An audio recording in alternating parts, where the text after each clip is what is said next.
about your so-called king. Your so-called greatest player in the world who couldn't win one game?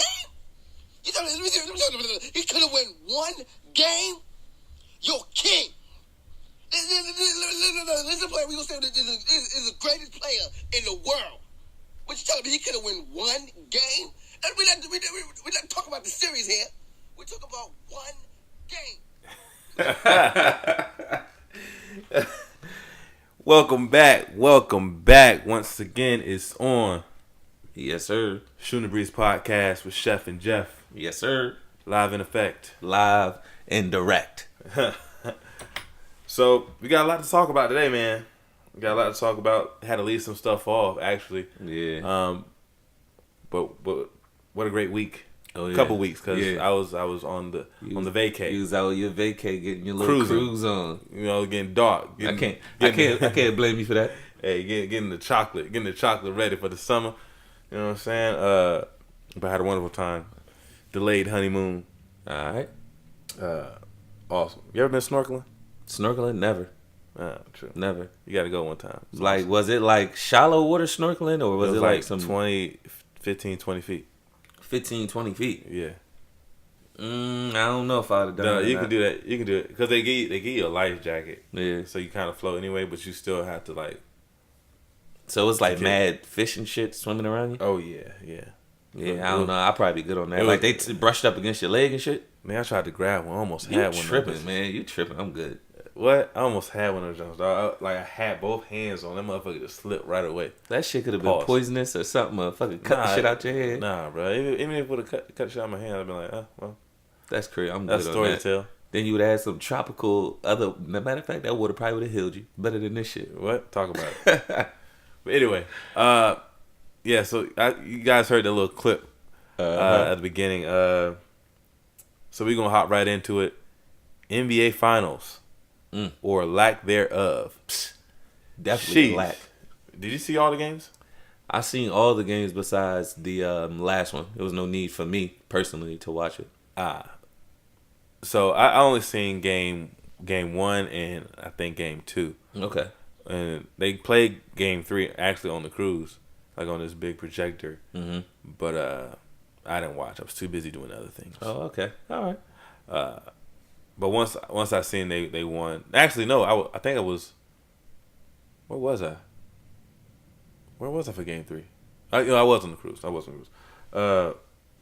But once I seen they won game 3, I just knew it was over. Yeah, I knew it was over. But first off, I called this. Yeah, I mean, I think I agree with you. STBC. Yeah, y'all go check it out. I'm trying to tell you that I called this shit. Fact check me, but I will say this: Cleveland actually competed for the first 3 games a lot better than I thought it would be. Yeah, I'm not gonna lie. I thought it was gonna be a blowout like every single game, but they definitely shocked me in game 1. Game 1 was a shocker. They actually had it. My man JR got a little confused. Man, that was some bullshit. Yeah, that was some bullshit. It's just like I even say the shit now, not even thinking, but I think it's gonna be like a new saying. Whenever somebody fuck up, they're gonna be like, "Nigga, what are you doing? You getting your J.R. Smith on?" Yeah, like that's gonna be the new term now. Damn, JR. Like that's exactly what it's gonna be. Damn. Right. I think honestly, I think if J.R. Smith, first off, if George Hill makes the free throw, yeah, it was so much time left on the clock that I just feel like Golden State would have won it anyway. You feel me? Yeah. You know what I'm saying? Yeah. Because it was like 4 seconds left on the clock. They still had a timeout left. Yeah. And bro, you can put 5 people in the game that are capable of scoring. So the play, if it had some like misdirection to it, I feel like the shit would have worked. Yeah. Probably go to Clay. I mean, I don't know. Clay or KD. I think Cleveland would have pulled that out if they would have. If he hit the free throw? If he hit the free throw, yeah. Or if JR would have just went back up or even kicked it out to somebody, did something with it. Outside just running. Yeah, just Tony running. Just held ran the clock. with no purpose. And then even when LeBron told him to shoot it, he passed it to the corner. It was like, what are you doing? Yeah. What? Like I was actually in a bar It was me, Dom, of course, Joe, Sydney, Akia, B. Roz, Eric Manor. I said Eric Manor. Eric. I guess I know too many Erics. I got my brother-in-law Eric too. Yeah. But it was all of us in there, and we all watching the game. And then when I seen that, when the time ran out, I knew that Cleveland had lost. Yeah. But once I seen how like defeated everybody looked, I was like, this is gonna be something that's gonna cost them the series. Yeah. Because I feel like if you're especially in the playoffs, in regular season it happens and you still be fine, but in the playoffs, if you lose a game you were supposed to win, you're done. Yeah. Especially in a competitive series. Yeah, like that. You're done. Definitely when it was already feeling like a one-sided, lopsided. Everybody knew this was gonna happen even before going in and then the finals even starting. But when they just so close to having it, that would have shifted the momentum so much. Golden State didn't even see that coming. Right. They did not, and that was at Golden State. And picture this. That's they go back to Cleveland. If they win game 1, you pretty sure Golden State's gonna win game 2. Oh yeah, right. Yeah. So if they go back to Cleveland 1-1, knowing they let one slip, everybody plays a little bit tighter. A little bit tighter, man. You know what I'm saying? It's just crazy. It's unfortunate because I thought they was gonna get game 3. Yeah, but nigga KD. But see, here's the thing. Clay had that's still a game. I don't care how much KD scored. Yeah, he had 43. I don't care. The thing is, I don't care because if KD get his stuff and everybody else don't get off, that's a game you're supposed to win. Like with a team like Golden State where they have multiple players that can give you 30. Yeah, they do. And then they got another dude that can give you like 15.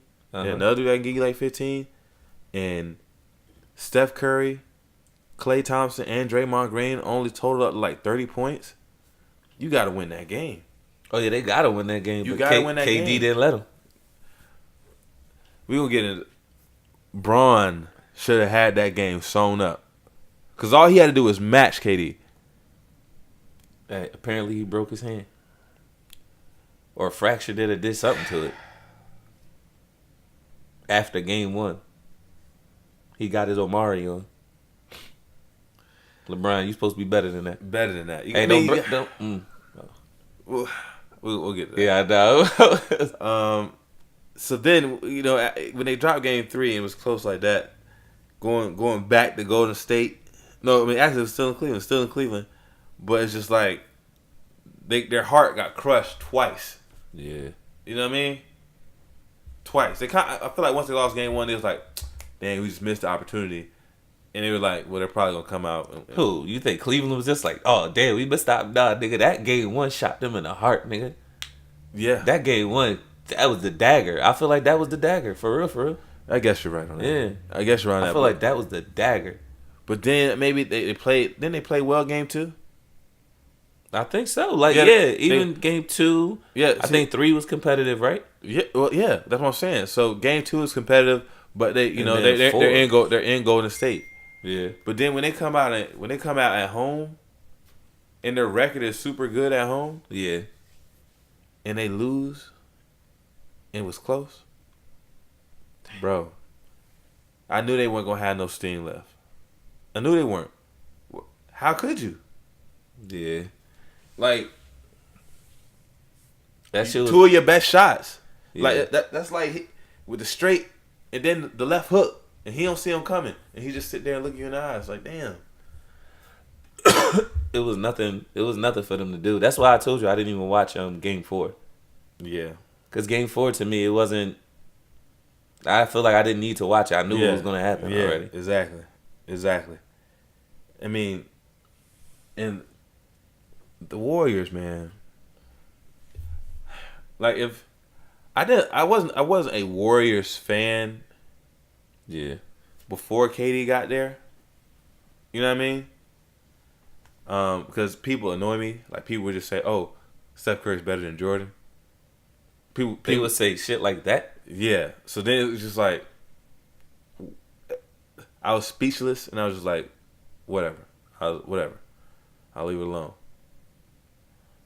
But it annoyed me so much that I really couldn't really enjoy watching Golden State. So then once Braun beat him, I felt like he had him figured out with just those three. And they're already, don't get me wrong, they're already a really good team without KD. Yeah, they're already really good. I always argue that all the time. Without KD, they're really good. But I just felt like once Braun beat you once, and you had, you at full strength, whatever, I feel like he was gonna have him figured out by this upcoming year. Yeah, you feel me? He couldn't get one game on him. You know what I'm saying? But once you add KD to the mix, dog, it's just too much. It was just too much. Then to see how they be like they'll make a shot and they'll go on a run and they all be like yeah. You know what I'm saying? They be so hype and shit. It makes me sick. It's like, dog, y'all got the Western Conference starting lineup and y'all like bragging. It's just like, it's disgusting. Yeah. And I'm sitting here looking at these stats for Game 4 right now, and I'm just thinking about back when we had the separate conversation with Black on the phone, and he was talking about how LeBron, he need to do better than that. He was only 7 for 13, only took 13 shots. But I'm looking at he still put up 23, 8, and 7, 23 points, 8 assists, 7 rebounds. That's not bad. And then I'm looking at everybody else. Kevin Love gives you 13 points, 9 rebounds, 2 assists. He got to do better than that. Yeah, he got to. Tristan Thompson, 6 points and 4 rebounds, my nigga. You got to do better than that. You got J.R. Smith, 10 points. That's all you brought to the table? And you played 27 minutes? George Hill, 3. Rodney Hood did good, 10 and 8. I guess that's good. The best he's done. I mean, off a bench, you get 10 and 8 from a player off the bench. Yeah, it's good. Nance is 7 and 8. Like, nobody. Corver, 2 points. Like, come on. I'm just really paying attention to what's going on, and nigga, I know they saying LeBron ain't trying, but to me it's looking like niggas wasn't hitting, and that nigga probably just got frustrated. You know, it just is what it is. It's Game 4. He exhausted, physically and mentally. You know what I mean? But here's the thing. Here's the difference between Braun and other star players. Yeah. Which in this case was detrimental to the team. You know what I mean? Mm-hmm. He was trying to get them going by passing them the ball. All right, I'll set you up this time. But I felt like he should have set the tone by shooting the ball once they see the ball going in. Yeah. You know what I mean? Yeah, maybe, man. I don't know. Maybe. Because, I mean, you look at, like, if Kobe was in LeBron's position in the finals right now. Yeah.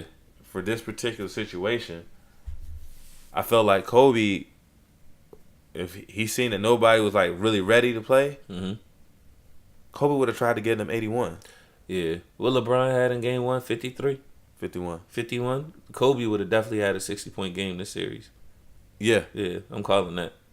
Cause even if they would have took an L, he would have been like, yo, nigga, I'm shooting this shit. Yeah. It's going in. Y'all gonna see these shots going. You know what I'm saying? It's like, once I see you missing, I'm not gonna keep relying on you. Exactly. You're gonna have to get yourself going. Exactly. I'll mentally encourage y'all, but with my speech. Yeah, but other than that, you know what I'm saying? Right? But I'm not gonna keep passing you the ball and you keep missing. And I think LeBron. See, here's the difference. People say LeBron's gonna break the scoring record this and that third. I'm like, he probably is. Yeah, he's a stats guy. Yeah, he is a stats guy. Yeah. He might, depending on how long he really wants to play. But he just, it's too much energy he has to spend to score. Yeah. You know what I mean? Yeah. Same thing with James Harden. Exactly. There's so much energy they have to spend to score. Yeah. I feel like LeBron puts up more though. Yeah, I will say so too. Because James Harden at least got a little bit more moves, I guess. Yeah. LeBron, I feel like he's pretty straightforward. he knows how to get to where he needs to be because of his physicality. Yeah. But with that, it's going to make anybody tired to keep going through that physical battle like that. Whereas somebody like Kobe or Jordan, they just go to the post. They probably take one dribble, fade away. Yeah. You know what I mean? So the energy spent is just so less. They score so much easier than LeBron. So being so fatigued, he already was talking about being fatigued in the Eastern Conference Finals. Yeah. Yeah. So it's like, is this the most playoff games he probably played in?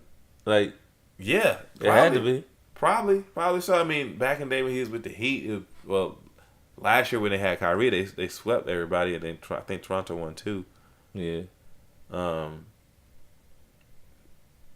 he went to 2 Game 7s and it didn't have like one sweep. Yeah, because I don't even think he did that year when he took them to the finals and they played the Spurs when he was young Bron. Yeah. And they got swept.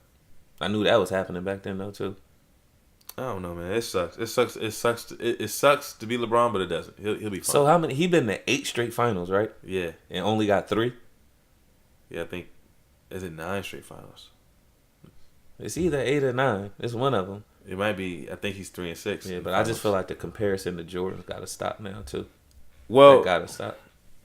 Well, Jordan been to 6, he got 6. If Jordan would have been to 8, he would have had 8. I'm convinced. I'm convinced too. Matter of fact, I can almost guarantee that, unless injury or something. That nigga Jordan ruined so many careers, so many people's dreams. Yeah, he ain't ruined careers. Not careers, but I mean dreams. That's what I meant to say. Dreams. Yeah. Barkley, Reggie, Malone, Stockton, Ewing. Yeah. So I mean, yeah. Mad niggas. Did they ever play Seattle? They didn't play the Supersonics, right? They did. Did they? Kemp. I was gonna say Gary Payton got his. He got one with Sean with the Heat. Kemp fucked them up so bad. Heat Nation, what's up? Yeah, but yeah. And it's like the one thing I would say that really separates him, no matter how tired Jordan was, he wasn't gonna quit how LeBron kind of mentally checked out of the game 4. Yeah. Jordan, Kobe, they would have went down swinging. Like, even if I'm off, I'm shooting this bitch 50 times. Exactly. Nobody's gonna second guess my effort. You know what I'm saying? Yeah, they wouldn't put your effort in question at all. So I've been saying the comparisons need to stop. I know LeBron's good. I know he's gonna have all these stats and stuff. Yeah, I fuck with LeBron, but me too. when it just come with Jordan, that's just shit. It's just crazy to me. LeBron is great. Yeah. Is he dominating this era? That's a good question. Is he? That's a good question. Yeah, he's the best player, but is he really? He's dominating the East, but he's 3 and 6 in the finals. So does that mean is he truly dominating? Is he just a beast of the East? Because granted, he's been to 9 in a row. Yeah. But 3 and 6? That's crazy. Yeah, I couldn't. You know what I mean? It's tough. That's tough. But speaking of LeBron. Yeah. He stays in Cleveland. He doesn't stay in Cleveland. What you got? You already know. Got him going to the Sixers. You got him going to the Sixers. Yeah. You know. And I'm not even being biased. I promise you I'm not. All right. Because I think he already came out and said he's not going to Houston. It's not a realistic place. Yeah. It's not. Yeah, that's for sure. It's not. It can't be. That's why I only see him coming. He's not going to go to the West. That's what I feel like he's not going to do. He's definitely going to stay in the East. You think so? Why would he go to the West? I don't know. Put it like this: he either staying in Cleveland or he's going to the Sixers. That's it. That's if there was a way he could go to Boston, I would see him going there. Cause I broke it down. I was like, all right, the top teams in the East. Wait. Before you break it down, let me just tell you something. All right. That's in the works now. Is that in the works? If they could get him, I would. Boston is definitely in the works. But if they don't have to give up no pieces, though. That's what they're gonna do. See, I wouldn't. Look, that's what they're gonna do. They're gonna trade Kyrie to the Knicks, and then they're gonna bring in Bron. Because that's what I was gonna say. He's not gonna play back with Kyrie, and Kyrie not gonna play with him. But I know that since Kyrie got hurt again, that Boston would probably Rozier, because Rozier did so well, and they did go to the Eastern Conference Finals, and take LeBron to seven young niggas. So it's like, shit. Well, shit. That's crazy. You know what I mean? So, yeah, I guess you would have to do that. That would make sense. I don't know how because that means you have 4. I guess you could put Bron at the 1. You could put Bron at the 4. No, but that's why Bron, for real, he just need to come on to the Sixers. See, look. And then see, right, because the draft pick, we gonna either get Boston got drafted. We either gonna get Bridges from Nova, or we gonna get what's that nigga's name, Lonnie Walker from Miami. Boston might have a chance of getting Mo Bamba. No, there's no way. They don't have no chance. They're not doing no trades. They're not moving up. They're not getting nobody. I'm telling you, with trades, they can make it happen. No, it's not happening. Fuck them. They can make it happen. If they get Mo Bamba, no. You mean to tell me? I think, you mean to tell me Bron ain't gonna try to make that happen? No, I looked at the highlights. I was over here with Dodie. Me and him looked at the highlights. I like that nigga better than Aiden. Mo Bamba. Yeah, I like him better than him, yo. I was really sitting there looking at him, the way he moved, everything. Like, he got potential. Yo, fuck that. He got more than potential. I think the only thing he's lacking is fucking size. Like, yeah, just weight. That's it. Over 8. So you think think he's gonna have a better career than Aiden? I'm not sure. I just know. I feel like the neck. Yeah, I feel like they're neck and neck. I feel like I don't know, man. I feel like he could potentially be like another AD, dog. I really feel like that. Cause he could already kind of shoot. He moved, all of that. He played defense. He moved, man. I'm serious. That's what I didn't really pay attention to him, and I looked at his highlights yesterday. I'm like, yo, he good. If he go to Memphis at 4, they gotta fucking steal. To me, Memphis. See, I don't know. I think I want him to go somewhere on the East. Yeah, because they got him. I was looking at the mock draft. You can build him up more. Yeah, you know what I'm saying.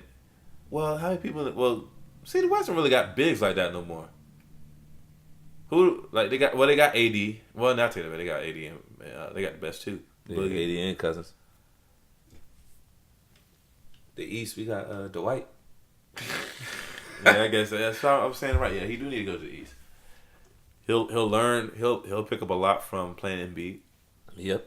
He'll pick up a lot from playing Embiid. And I think, as crazy as this sounds, he may be a better defender than Embiid. Never know, because man. Embiid is really good. Yeah, Embiid is good, man. But that nigga, he move. He get them blocks, everything. Yeah. I like him a lot. And that dude Lonnie Walker I was talking about from Miami. He nice. I never really paid attention to him. That nigga's nice, yo. He's athletic. He can create his own shot. All of that, like, yeah. I got some new sleepers now. It look like he's strong too. Yeah, man. Look like he's strong. And he got more room to build. What's his height though? You're like 6'4", 6'5". Yeah, I was gonna say that. All right, that's not bad. Yeah, nah, that's perfect. That's like what we Iman need Shumpert. Yeah, that's like Iman Shumpert. I you see, I think Cleveland misused Shumpert.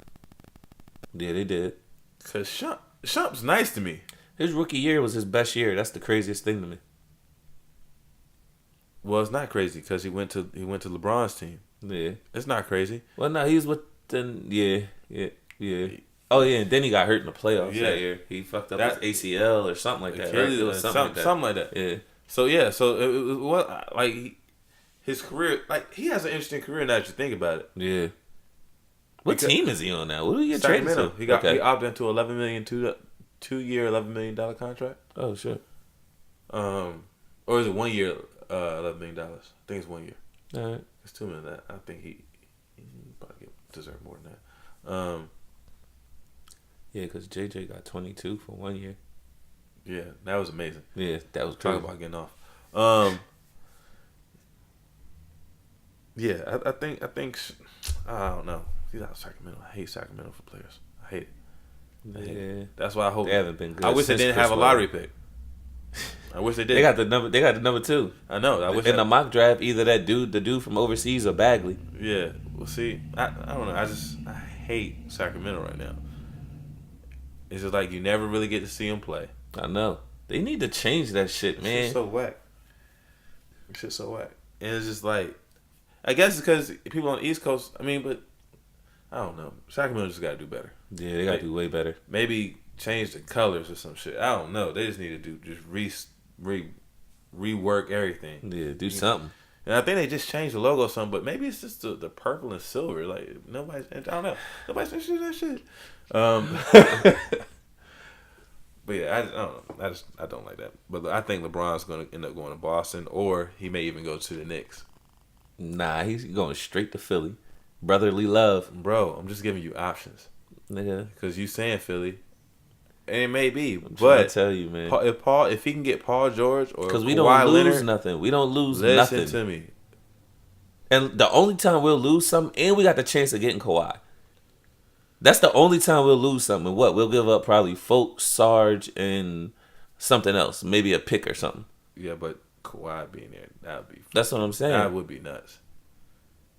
That would be nuts. Because we saved so much cap space. Everybody young. Everybody in their rookie contracts. The only person we just paid was Embiid. He signed the extension.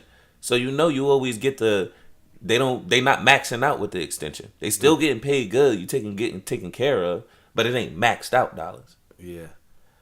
But I don't know. I understand that both players are really good with Ben Simmons and LeBron. But I'm just trying to make it work in my head. And I'm pretty sure there's a way. Yeah, I'm pretty sure there's a way to make I it think work. it'll be straight. But goddamn, I think Ben Simmons will be can't fine shoot for playing shit. off the ball. I think both of them vice versa. I think both of them will take their time or take their turns in the game. I think times he'll have the ball, LeBron to be off the ball. Yeah. Same thing. Like you know what I mean, I think that should be straight. That'll be the new like how it was LeBron and Wade, LeBron and Simmons. Nigga, that's gonna be the new thing. Maybe so. Maybe so. I don't know. They're gonna be the new Flight Brothers in Philly. It was AI and Larry Hughes. Now it's gonna be LeBron and Simmons. I guess. We'll see. Oh We'll yeah, see. and back to LeBron. I forgot about that. I wanted to mention that. He What? couldn't even get one fucking game. AI got one against the Lakers and Kobe, like Shaq and Kobe against the Lakers. Yeah. With a worse team. A worse team. With a worse team. Because We had Aaron McKee, Eric Snow, Matt Geiger. Nigga, come on. That the guy. Who we had? George Lynch. Fucking... Mutombo, though. Yeah, Mutombo. Yeah, I ain't mentioning him. Yeah. 'Cause he's straight, but Shaq was fucking bullying him. Oh, yes. Who didn't Shaq bully? I know. I understand, man. Like, but that goes to what we were saying. Like, LeBron tried to... He went about it a different way. AI was like, I'm going to torch y'all. Exactly. And I think You gotta have that kill instinct, that I factor. think LeBron took that approach the first game. Yeah. I But feel you like he got- took that approach last year. I thought he was gonna do what he did last year this year. Yeah. He didn't. Last year I feel like every game nigga damn near had 40. He was snapping last year. He was. But there's no end to that. There's There's no end to that. Yeah, you're right. Because so many different situations you can build to try to make something work. Because I can see him even just going to San Antonio, because that would be awesome. Yeah. And I'd be the first Hall of Fame coach he played for. You know what I'm saying? So that'd be dope to see. But off of the finals, it's over with. But last night was a night for boxing. Oh yeah. It was definitely a night for boxing. Entertaining night. You had Leo Santa Cruz versus Mares 2. The first fight, both of them had to combine. They had like 2,000 punches. Yeah, that's all they do. That's wild. I just wish Are they somebody. both Mexican boxers? I believe so. I feel like one's more like I was born in Mexico. The other one's like a Mexican descent, Okay. but lived in California or something. Okay. Like that. You know, something like Yeah. that. I could be wrong. Fact check. I could be completely wrong. But of course, those fights are just they're slugfest. But nobody ever really gets hurt. Mm-hmm. You know what I'm saying? So it kind of it bothered me. It was like not it bothered me, but it was just like we're just gonna have to see who hits this person more. Yeah. Nobody was really getting wobbled. People might get set off balance, but they be back to throwing punches. Yeah. You know what I'm saying? But it was still entertaining. It was just basically one of those action fights. Because you know it's going to be a whole bunch of punches thrown. A whole bunch of punches. But the other two fights I was more interested in was Jermell Charlo versus Austin Trout fight. Sure. And the Terrence Crawford versus Jeff Horn fight. Yeah. So let's start talking with the Charlo fight first. Yeah. Did you watch it? Yeah, I watched it. I watched that whole fight. Courtesy of the Fire Stick. Thank you very much. So I watched as well. What did you take away from the fight? Well, to be honest with you, I was actually looking more forward to this fight than the Crawford fight. Okay. Even though the Crawford one was the main event and he was an undercard, but I was surprised. I was surprised I went the distance, but I was expecting Charlo to, I guess, be more aggressive. I don't want to say like he wasn't being aggressive. Yeah. But at times he wasn't. Like I just feel like he was definitely cutting the ring short, doing that really good. Yeah. Stalking him down, but at the moments when he did have him in the corner and he would throw punches to get him there, he would just stop and back up. Yeah. And then just let him go back to like stalking him down again and just, he got caught with a couple punches. You tell it didn't affect him. Yeah. He would smile a few times.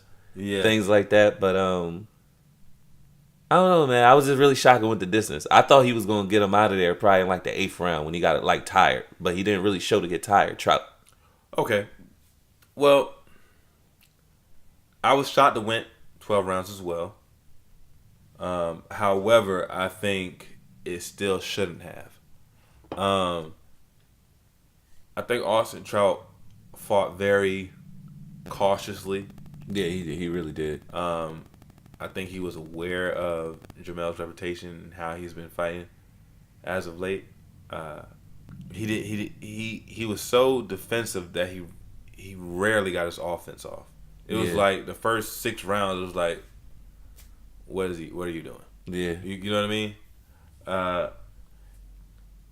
But he's older. He doesn't have the spring of these younger boxers. Yeah. But he's savvy. Don't get me wrong. It still was like some rounds or some times in a round you'll see Austin Trout really show off his skill. But I don't really think he truly came there to win yesterday. I think he was too nervous or too worried about other things because he didn't come. It looked like he went there to survive and not win the fight. Yeah. And for Jermell Charlo, I felt like he came out too aggressive, but cautious at the same time. Yeah. But he was so anxious to get his punches off that Trout was able to elude them, and he would swing hard and wildly. And he wasn't throwing the punches at the right time just because I felt like he wanted to knock out so bad. If he'd have worked the body a little bit more, I feel like he could have definitely got him out there because he wasn't throwing body shots at all. He would catch Trout with a straight right and a hook, the left hook sometime, but it was all to the head, and Trout never had to truly worry about his body enough. You know what I mean? Exactly. If he'd have stuck with that game plan and worked the body and broke him down, I think he could have got him out there by the 10th round. Yeah, he didn't really throw any bodies whatsoever, to be honest with you. He was headhunting. Yeah. Now, on some bullshit, though. Yeah. On some bullshit. I don't know if you peeped this. I think it was like in round 9 or 10. He had Trout on the ropes. Yeah. And then he hit him with a good shot, and it kind of hurt him. Oh yeah, you talking about when his head was out the ring? And then he hit him again when his head was kind of a little bit out of the ring. And then the ref steps in. Yeah, the ref stepped in. Yeah, and basically gives him like a good 7-second time to recover. Yeah.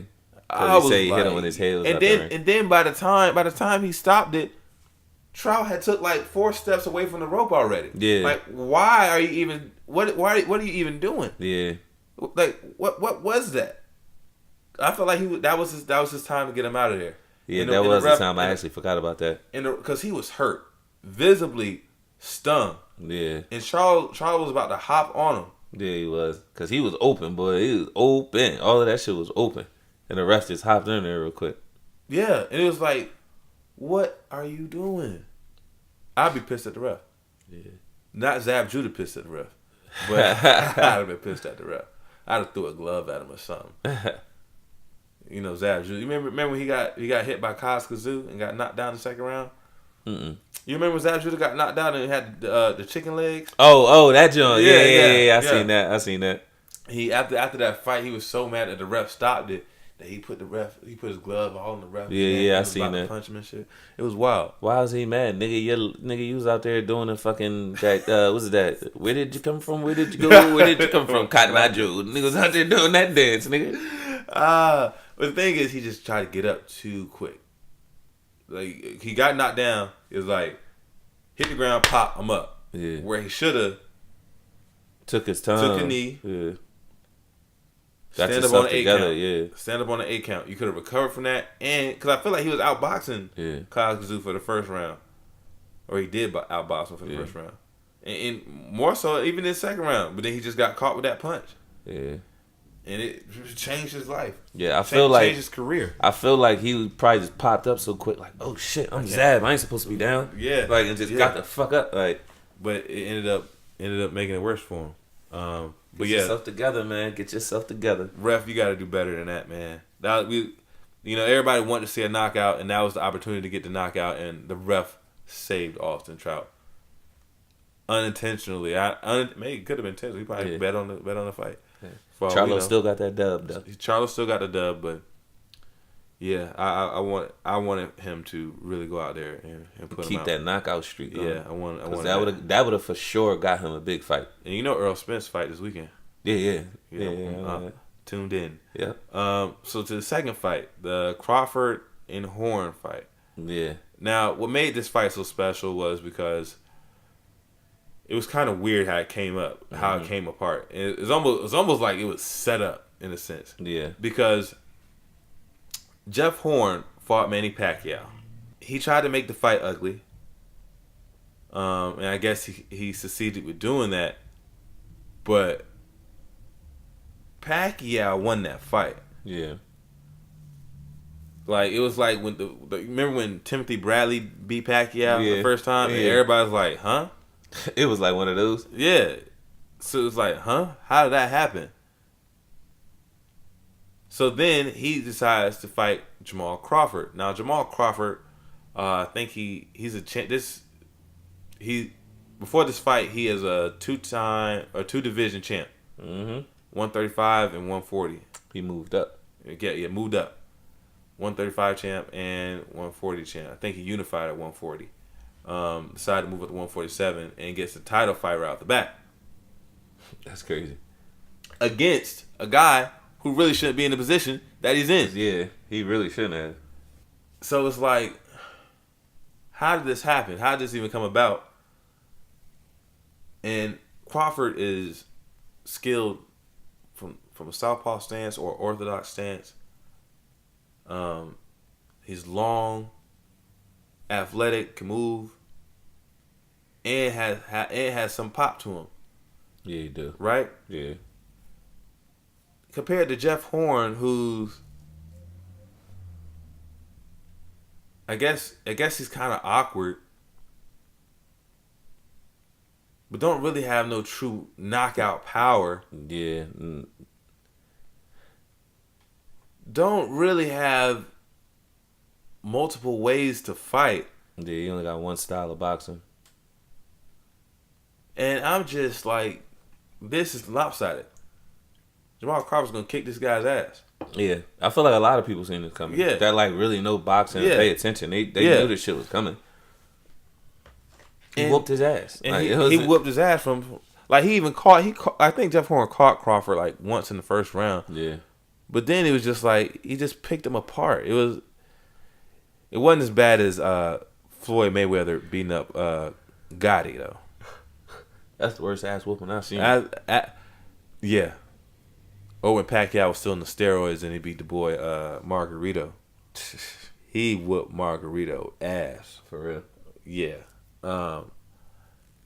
But it was just a dominant performance by Terrence Crawford. It really, but it's hard to, for me, it's hard to scale that. Like, is he really that good in the 147, or was that dude just that like bad? I said, like, I think Crawford is good, but he just hasn't fought anybody yet. Yeah. Like, by the time he fought Gamboa was already been knocked out. He was already on the way out. He lost some fights in a row. Like, he just hasn't looked good in years. Yeah. And he beat him. But I think Gamboa hurt him once, but he knocked Gamboa out of his senses. So and then he fought the dude Victor Postal, I think his name was, who was skillful, but one of those dudes you still I never really seen him do anything. Yeah. But all of a sudden he's champion type thing. He didn't really fight anybody. And then to the other Ndongo guy, who he got there pretty fast. I never seen him fight, and then he just lost again. So it's like, you really don't know who he fought. You really don't know who he fought. So it's gonna be interesting to see. I wonder if they're gonna try to push for the Errol Spence fight right now. That would be crazy. Because I know Errol has a fight this weekend. Which he's about to win. Yeah. And Crawford just fought, so it's kind of set where they are going to be on the time schedule at least. Do you think they fight that? Do you think they fight right then and there? I mean, I know the people want to see it. Yeah. I know. Yeah. I definitely want to see that. Everybody want to see it, but yeah. I mean, Crawford talking that. I mean, yeah, I can see it happening. See, here's the thing. Because both camps, I don't think they're scared. I don't think. I think the biggest thing is one's HBO, one's Showtime. Ah, shit! I forgot about that. Yeah, they're gonna have to come to some kind of. It's gonna have to be some kind of 50-50 split or something. Yeah, the biz is gonna have to. It's gonna have to be on pay-per-view. I don't know. I feel like that's the only way, and then they split the pay-per-view. Well, maybe that's the only way. I don't know, but if that's the case, both of them still got to make a bigger name for themselves. Yeah. Like, they're both bubbling right now, and they need like a breakthrough. You know what I mean? And I think Earl's on his way. And Crawford. Yeah, you're right. They're gonna have to beat a few more people and build that. Get the world knowing who they are. Yeah, you know what I'm saying? Like, people started. You see Anthony Joshua and Deontay Wilder everywhere now. Exactly. And that fight is really getting built up. You know what I'm saying? But for this one, it's just like, this is gonna be a good fight. You know what I'm saying? People who aren't like into boxing they don't know who Earl Spence and Jamal Crawford are. Yeah. You know what I mean? So it's like they gotta do something. They gonna have to. I think it's gonna need like at least like another fight under each's belt to get that one. Because I think that's the one everybody wants to see. So you gotta, business wise, it wouldn't make sense to have it right off the bat. I think. Oh yeah, not right off the bat. Not right off the bat, because that shit, like how you said, it just wouldn't be smart, because I wasn't thinking about it. They need to fight more fighters, get known. Yeah, for real. But yeah, so that went exactly how we expected it. So on to the music biz. And I know that was a quick transition, but it's just something I had to bring up, because I was gone. I missed the whole week. The Drake and Pusha T beef is over already. Apparently, man. What in the hell? Apparently, man. I don't know what happened, man. All I know is I hear something about Kanye saying that he squashed the beef and the beef is over. Then next thing I know, I hear about Jay Prince saying that Drake had a career-ending track. Apparently, that was featuring Lil Wayne. I roll. I roll. Apparently, that's what he said, but he basically said something on the lines of, maybe paraphrasing here a little bit, but he said something on the line of, when Pusha T dissed him and the way he dissed him, and it was so tasteless and everything like that. Well, before we get into to Jay Prince, Yeah, it's Jay Prince. I want to get into like, does Drake get a pass for this shit? Oh, because he didn't respond. Nah, he don't get a pass for this. No matter Not what. for fans. I mean, the only people that's gonna give him a pass are the ones who fucking like Drake fans. Yeah, Stans. Drake fans that adore him and fucking he can't do no wrong. That's wild. It kind of just died off, and nobody's really bringing it to attention that Drake technically lost this shit. Not even technically. He that lost nigga this lost. Shit. He got an L. This Big L. That Duffy, what was that Duffy shit? That Ducky or whatever. Duffy, that shit. You had it right. Nigga, Duffy, that shit. Duffy. Yeah, that shit ain't nothing compared to Pusha shit. Nothing. The story of a Don, Addy Don. Mm-hmm. Nothing. He got personal. That's what I'm saying. That's what real diss tracks are. Yeah. You get personal. Ain't no fucking back to back. That's a good radio song, but that ain't a real diss track. Yeah. Pusha T gave him a real diss track. So when you went up a real nigga that gave you a real diss track, and you can't find no dirt on him, and you trying to run around and give 100,000 for some dirt, like, come on now. that's when you took another L. Like, come on. And then you had to come out with the damn note to explain yourself. Come on, man, right? Yeah, man, get out of here, man. This nigga, that was his response back to the diss with a comment. Yeah. Like, in Drake fashion. Stamp. You had to put Drake picture in black and white, put the big ass red L on that. They even had something on like his Instagram. I think a fan might have wrote something. I don't even know what the fan wrote, but a fan wrote something or commented something on one of his pictures or something. I guess mentioning something about the beef between him and Pusha, and he gonna respond back, "You have no idea what I've been through." Come on, man. Oh my. Come on, man. What's up? That's crazy. So you thinking real hip hop heads and be like, nah, Drake got body. They have but to the common. Oh yeah, if it's all about a popularity test to this new age stuff, then yeah, Drake I guess is gonna still survive and be, as long as he still got his voice and get the radio hits, he's gonna be fine. That's a fact. But when it comes to just this personal between them, a battle, he took a major L. Yeah, right. Major L. Right. And if he would have kept going, and Pusha T said that was just layer one. What could be worse than that? What can be worse than blackface and the nigga says you're a deadbeat dad and you just try to make a money off of your son that you don't even really take care of, and your baby mama's a crazy thought? Ain't that some crazy shit? Like, he got the thought pregnant. He that nigga. You got mad that dude, like that dude be trying to cuff the team hoe. Yeah, you know what I'm saying? Like, everybody ran through it. They probably put him on. Like, yo, nigga, do that. Yeah. Make sure you wear a strap though. Yeah. Nigga didn't do it. Or maybe he did and it went back for seconds because apparently she got a body but her face ain't all that. Yeah, man. Sometimes, but you know, she might have some crazy box, man. She might, nigga. She might have some crazy box. And Drake seems to me, I don't know him, but to me it seems like before he got on he may have been a lame. And maybe not have gotten any pussy. So he probably seen that. It was just sprung, man. I don't know. Just sprung. I'm just guessing here. I don't know. I'm guessing. And then the girl tweet, you know, like a year before all this, she had tweeted Drake's a deadbeat. Yeah, I know. You know what I'm saying? You see what I'm saying? Craziness.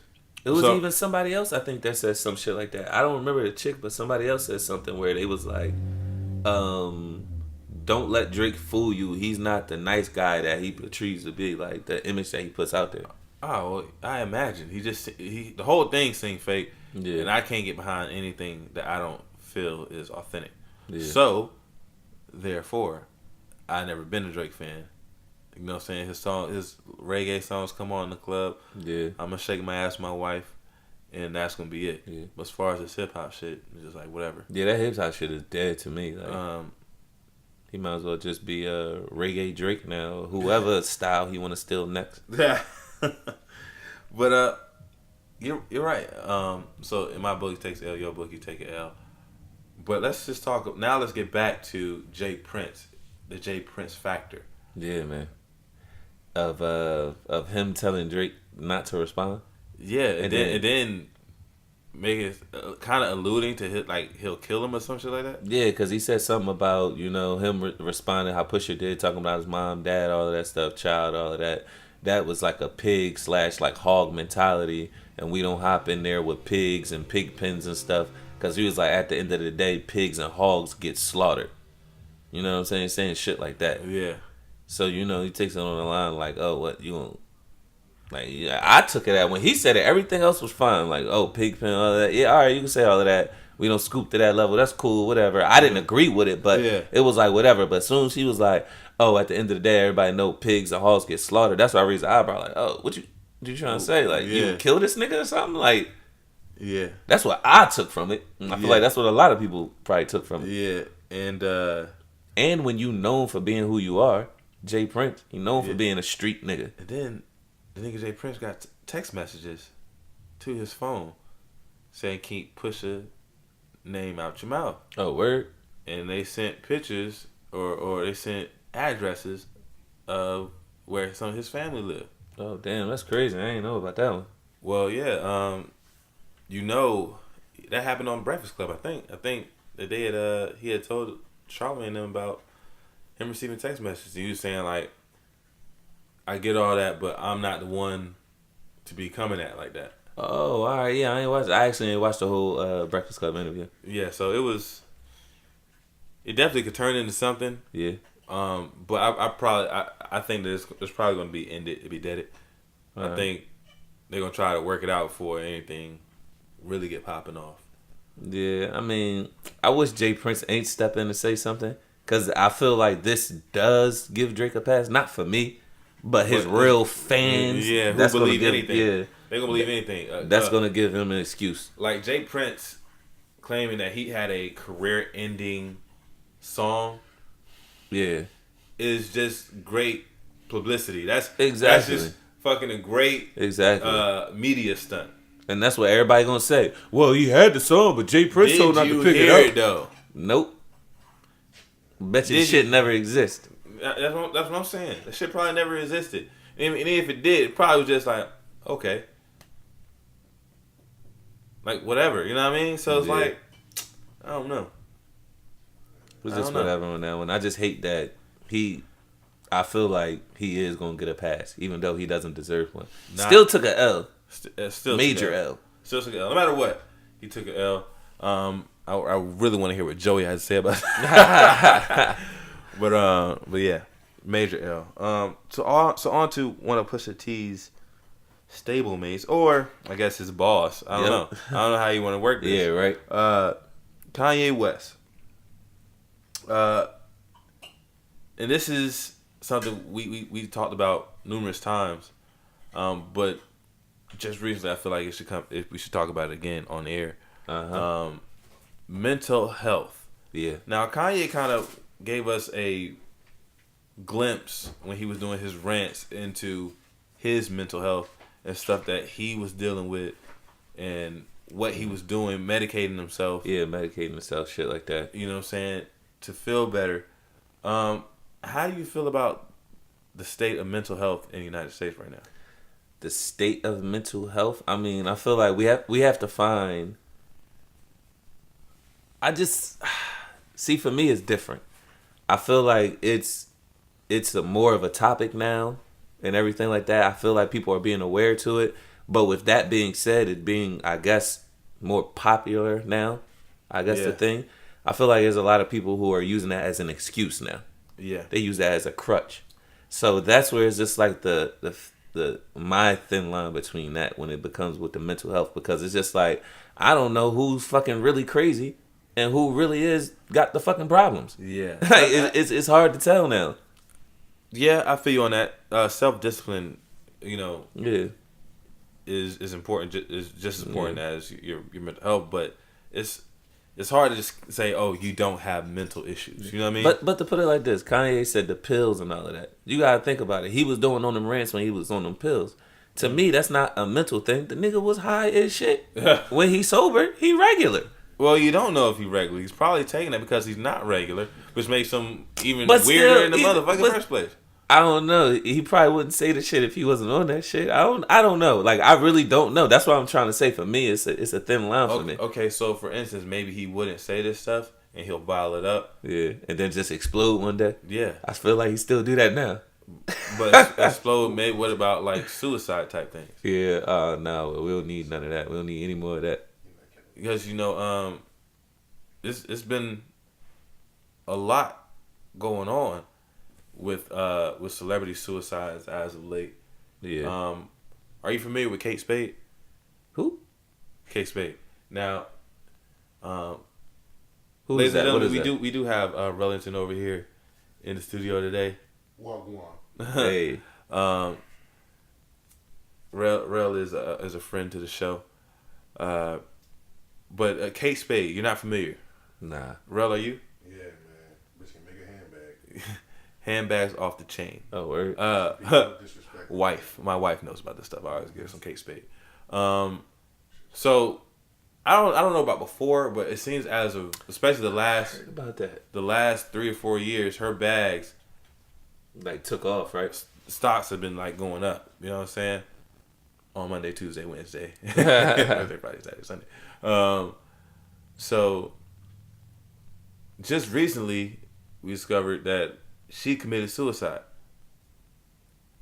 And surprising enough, like I don't know what she looks like. Yeah. You know I what seen I mean? a picture of her. I seen a picture I didn't go search for this information. I just kind of landed on She's it. a black chick, right?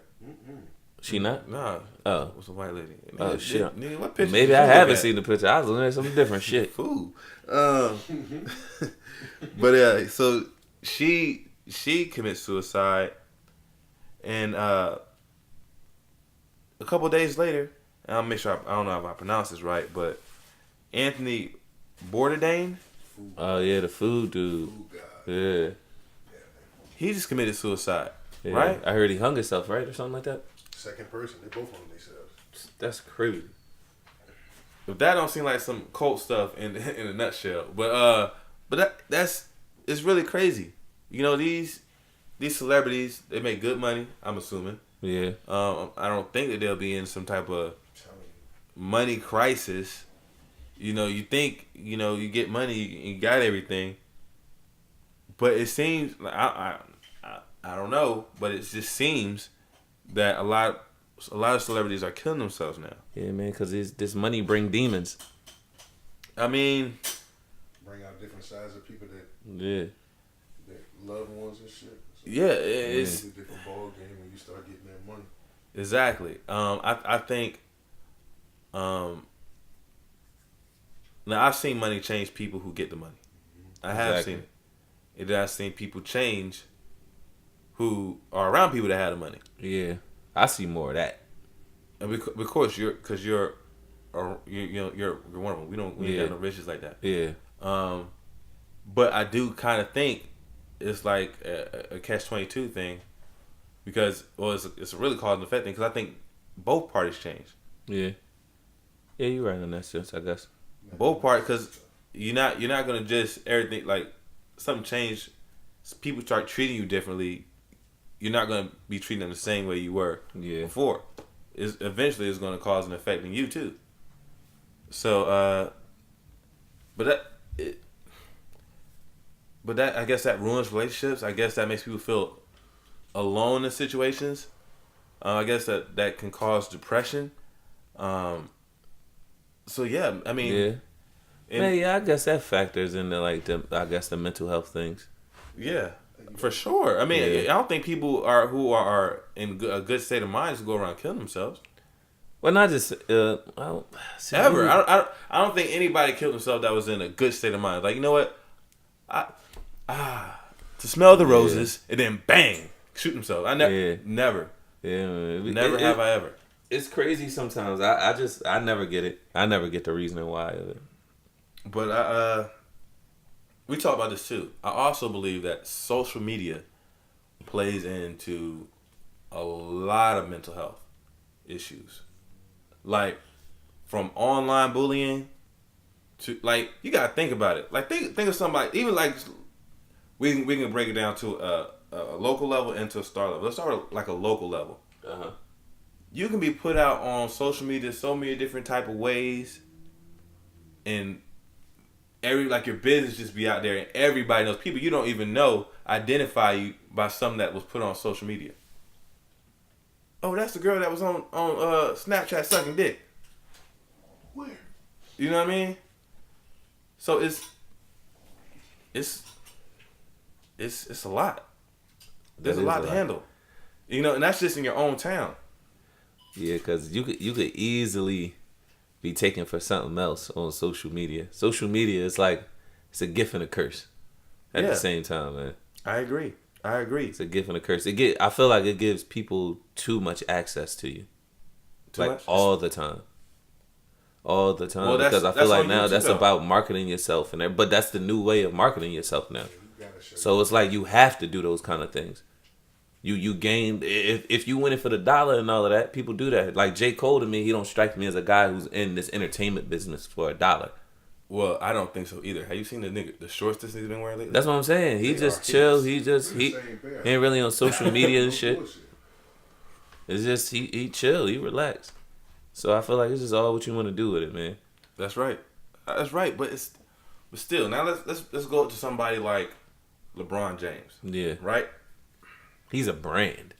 He's a whole brand. Yeah. When you're a brand, you have to do this. Do you know how tough he has to be? Like thick skin? Oh yeah. You have to. Like it's to a different level with people like him. Could you imagine dealing with that all the time? Yeah. Like he got billions of people. I never seen Kate Spade. Like I never seen her. She like I can walk down the street and not know who the hell she is. Exactly. You know what I mean? I can shake her hand and not know who the hell she is. That's kind of rich I want to be.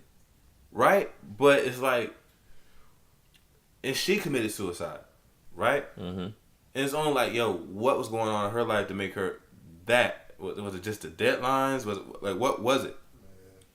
I have no idea, man. It might have been entitlement too, because people will think they're closer to you than you actually. Get a little closer so the people can hear. Yeah, man, get a little closer over there. Like, speak up, yeah.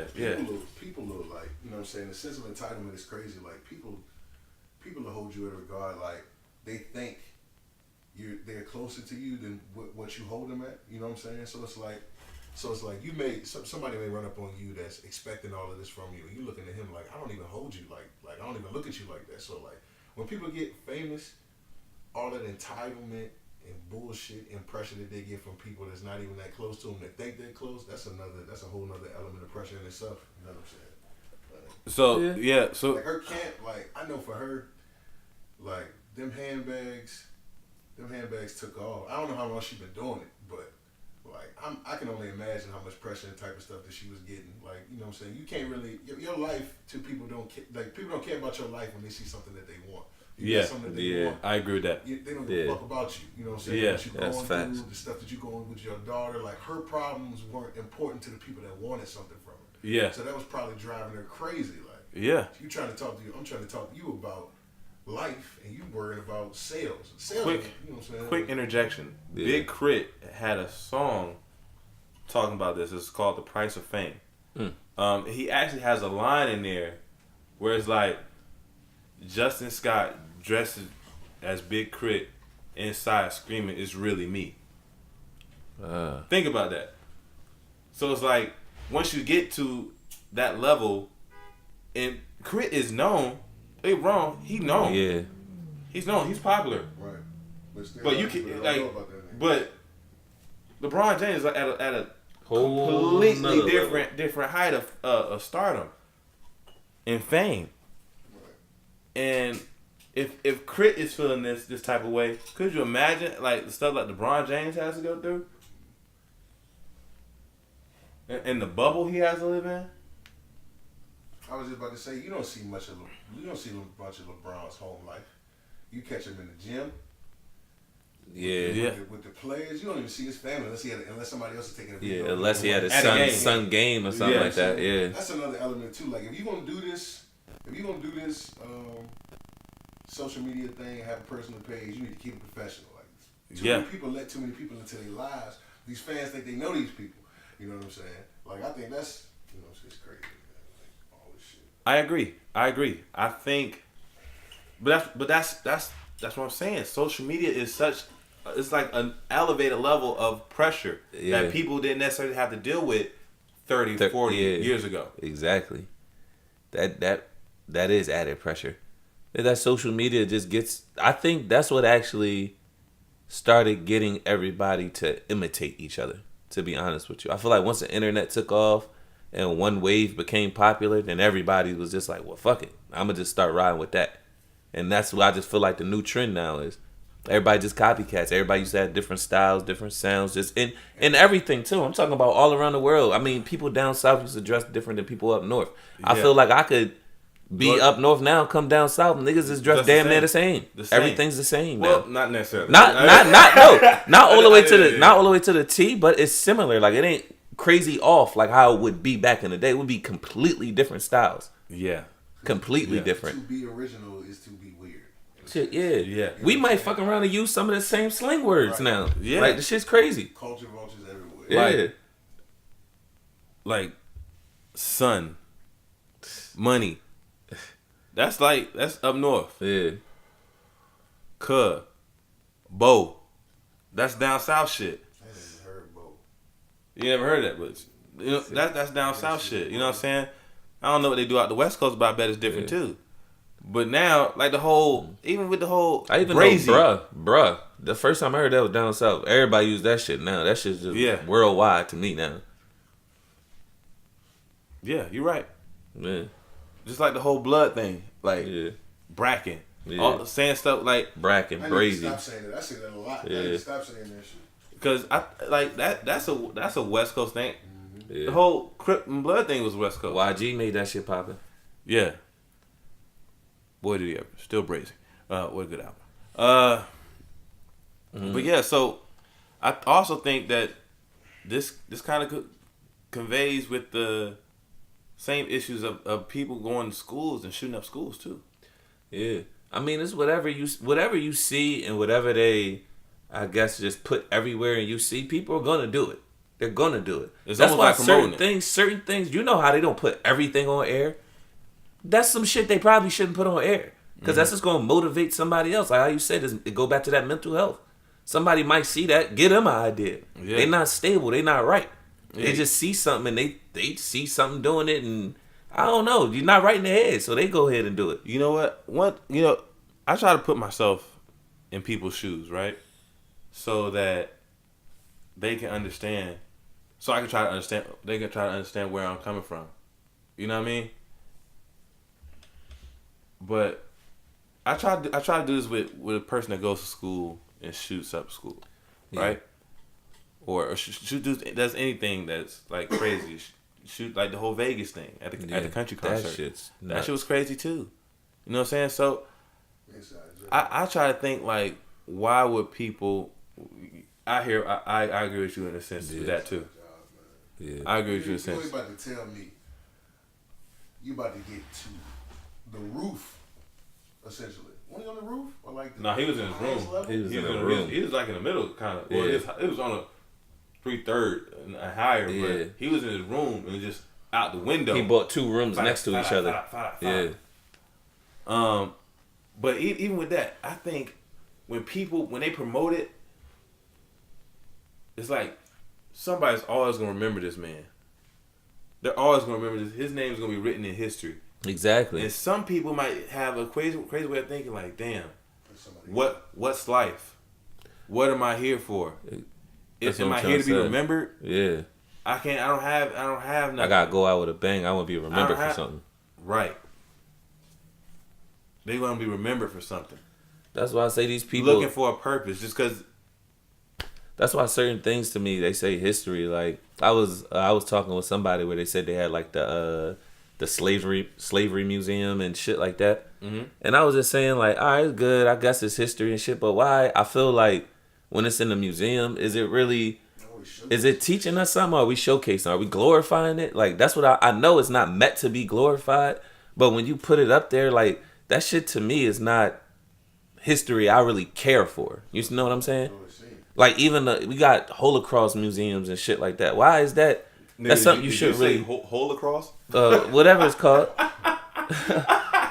Dude, don't say whatever it's called. It's the Holocaust. Look. Hey, players fucking up. Look. Don't nobody care about none of that shit, man. We don't need to glorify none of that shit. That's all I'm saying. It's a hole to kill it. It's a bunch of Jewish hoes that just got killed. Hey. Holocaust. Just jokes. We don't need none of that. Holocaust. All right. But I agree with you, though. I agree with you. We don't need none of that, man. Yeah, I know. For my first time going into a black museum, I was terrified. And I was 12, 13. Yeah, that shit be crazy. Terrified. Like, I mean, in a sense, you want to learn your history. But I just think they don't tell the positive enough. The media maybe tell they the put out side. they put out some positive stuff, but it's like when it comes to the negative stuff, it just seems like it's either compiled on, yeah, in abundance. it's either piled on or it's just like drilled in. You know what I'm saying? Where it's like, you know how when this stuff happens now, you're just like, damn, that's fucked up, and you go on about your day. Where it was like 20 years ago, that shit happened, the whole world would stop. You know what I mean? Like we're getting desensitized to stuff like this, even though we know it's wrong. exactly. You're right, man. That's why I feel, man. Like I said, just going back to, I just feel like we shouldn't glorify these things. I feel like at the end of the day, that like kind of creates hate too, because a lot of people don't really know how to put the past in the past. Sometimes people see stuff in the past and they put it to the present. Well, look, you're right about that. And like, because people, we're taught these things. Because when we grow up as young kids, you don't even know. We taught all of this shit. I can't tell you like one outside of that Africa has the most like minerals and resources, and slaves are from there. I can't tell you anything that I was taught in school positive truly about Africa. Neither could I, because they won't tell you any things like that. Besides like revolts and shit like Nigga, the most I learned was from fucking Black Panther, nigga, Wakanda. Fuck. that. Can't say that. I know. Shit.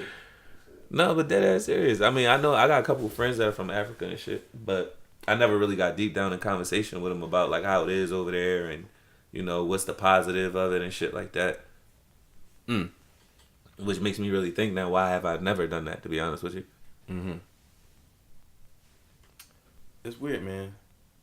But all that just like all that, I just feel like it all relates to how people receive things differently, and some people are able to process all this information, and some people aren't. And that's just another way of like mental issues occurring. And so, how do you think do we better or help the situation of mental illness?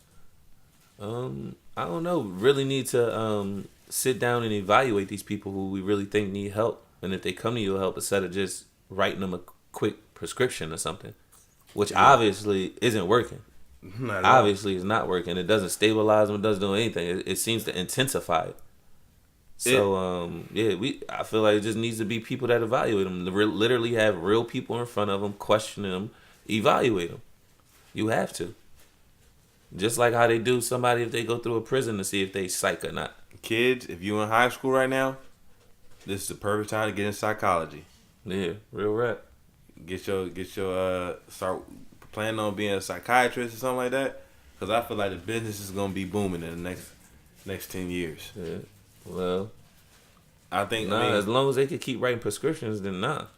Bro, but people going like you gonna have too many suicides. You have like important people, people we think we hold on a pedestal are gonna come crashing down, and shit gonna change. Like it's gonna have to be that one big person though, because we forget so easily and so quick. Yeah, time pass like real quick. Somebody can die in about 3 weeks, maybe a month. Niggas kind of forget. It'll fade away. Like you get, like how you say, you just get built to it. You used to it now. Yeah, it's just like the norm. It's terrible. It's terrible to look at life like that. Yeah, This is the regular shit now. Think about it. Because we all got an expiration date. Yeah, everybody does. You know, but looking at it like, damn, next week, niggas ain't even gonna be concerned about you, who you was, and the life you lived.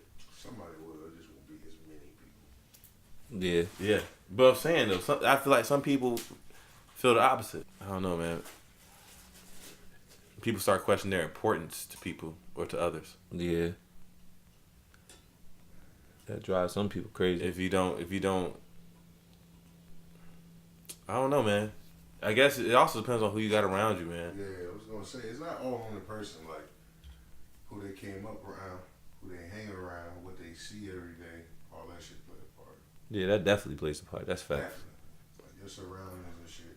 But like you can still be. It's people that have been in bad situations that have come out and made that shit work out for them. Yeah, you're right. I agree. Yeah. But I honestly think the best way to help the situation is just being aware. Yeah, People don't really take. It's starting to get there, but people don't really take mental health seriously because we're so quick to just, oh, he crazy, but he ain't that crazy. Yeah, you know what I'm saying? You know, I see him doing that, but he I just thought he's weird. I just called him weird. You know what I mean? And we need to, as if you're a friend to somebody, and if you're the individual, you have to let it be known, yo. I'm thinking, or I'm in a real bad space right now. Yeah. I need help. You know, but I think these recent suicides and stuff are really gonna start the conversation, or keep it going at least, or raise attention to it. Yeah, it'll definitely bring some more attention to it. Kanye coming out is gonna raise some attention to it. Yeah, for sure. You know what I mean? I think even Kevin Hart was on opioids. Yeah, Meek said something about it too. Yeah, so it's everywhere. Yeah, it's everywhere. Opioids for what? They said that's what the doctors was just giving them. Like I don't know why, but it's something. I guess it's something about it that. Weren't opioids something that we tried to stay away from at one point in time? Yeah.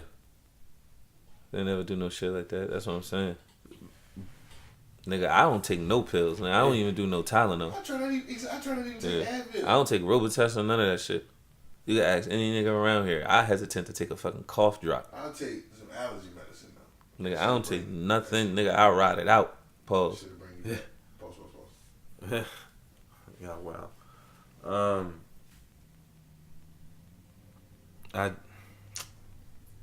I don't know. I just don't. One thing I don't know is how is weed still illegal? Yeah, that's great. How is weed still illegal when you have opioids out here killing people? Yes. Cigarettes too. Everything out here killing people. That's legal. And they say weed can be beneficial to a lot of different things in the medical field. But it's still illegal. That's crazy. How? I don't get it. Yeah, even like, I feel like Ritalin. I feel like that ain't nothing but cocaine. Word up. That shit be having you wired. Well, I never had it. That shit's cocaine, nigga. That's facts. Well, I mean, yeah, I just think awareness is the biggest thing right now. Once we get more people aware, then things will get better. Yeah, for sure. So on to something different. What you got? Album review time. All right. Album review time. This time is gonna be a little bit different because we're gonna do two albums. Two of them junkies. 2 albums in one. They drop a week after each other. A week's difference. I think a week or like 2 weeks, something like that. Nah, it's only like 1 week. Was it a week? Dropping every Friday. I think Nas come out this Friday. Oh, all right then. I'm definitely gonna be checking for that. All right. So So yeah, if you don't know what we're talking about already, we're talking about Kanye's album, Ye. Yes, sir. And we're talking about, is it Kid Cudi and Kanye, or is it just Kid Cudi? I think it's Kid Cudi and Kanye. Okay, so Kid Cudi and Kanye's album, Kids See Ghosts. Yep. I've heard both. Have you heard both? Yes, I have. No, neither. You haven't heard either? Neither. Okay. All right, so we're trying to be too much of spoilers. No, it's fine. What do you think? So let's start off with the first one that dropped, Kanye West, Ye. Yay or nay? Yay, nigga. To me, man, that joint was it was good. I even liked the intro. So I think it was it's either Your Thoughts or For Your Thoughts. But Wait, the one I love myself way more than I love you. Yeah. I thought about killing you. Yeah. Yeah, man. Just cause that touch ups even on like the mental health thing. You know what I'm saying? Yeah. That definitely touched up on it. Cause he's saying right then and there, he was like, I love myself way more than I love you, and I thought about killing myself. So what makes you think that I haven't thought about killing you? Yeah. That's some crazy shit. Like that's some crazy shit to be saying. Real talk. It Like, is. Was it the Lil Wayne? Nah, Kanye. Kanye? Yeah, he said that on the like intro of his joint. He was talking for a long time. Then he started rapping. So as soon as I heard that, I'm like, all right, this is about to be a different album. This is about to be, to me, I looked at it as, to me, artwork. This is about to be good. He about to give me some good art right here. Okay. And this is exactly what I took the album. Like, even when somebody first listened to it, they felt like he was singing a lot, but he only really has one singing song on here, and that's the one with Kid Cudi. Okay. All the other ones are really rap songs, but my favorite song on this album is All Mine. All Mine? Yeah. How that one go again? That's my favorite one. How it go again? Nah, I ain't about to, because the way you got to sing it, it got some high notes you got to hit. I don't feel like hitting them high notes. Well, just talk it. Nah, I can't. Oh, my God. But I'm trying to make sure, I think that's my favorite one, too, but I can't remember the name of it. It got Ty Dolla Signs on it. Yeah, I think we're talking about the same one. So that is one of my favorite songs. But I also like the one about players and having daughters. Players having daughters. Like, which he's talking about, like, when you're young, you a player, but you end up having a daughter, and you gotta switch the whole game up. You know how they say players and all players have daughters. Yeah. So And that, then, it was talking about that. Okay. How it makes them think different now. Yeah. Yeah. Which I thought that was dope. I thought that was real dope. No, that is dope. Introspective. But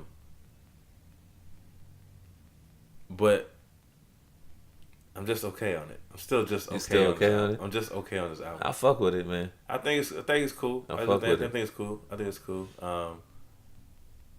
I think the 7 songs was good too. Maybe if I go back and listen to it a couple times, I'll feel differently. Short and sweet. But if you ask me, I think Daytona was better.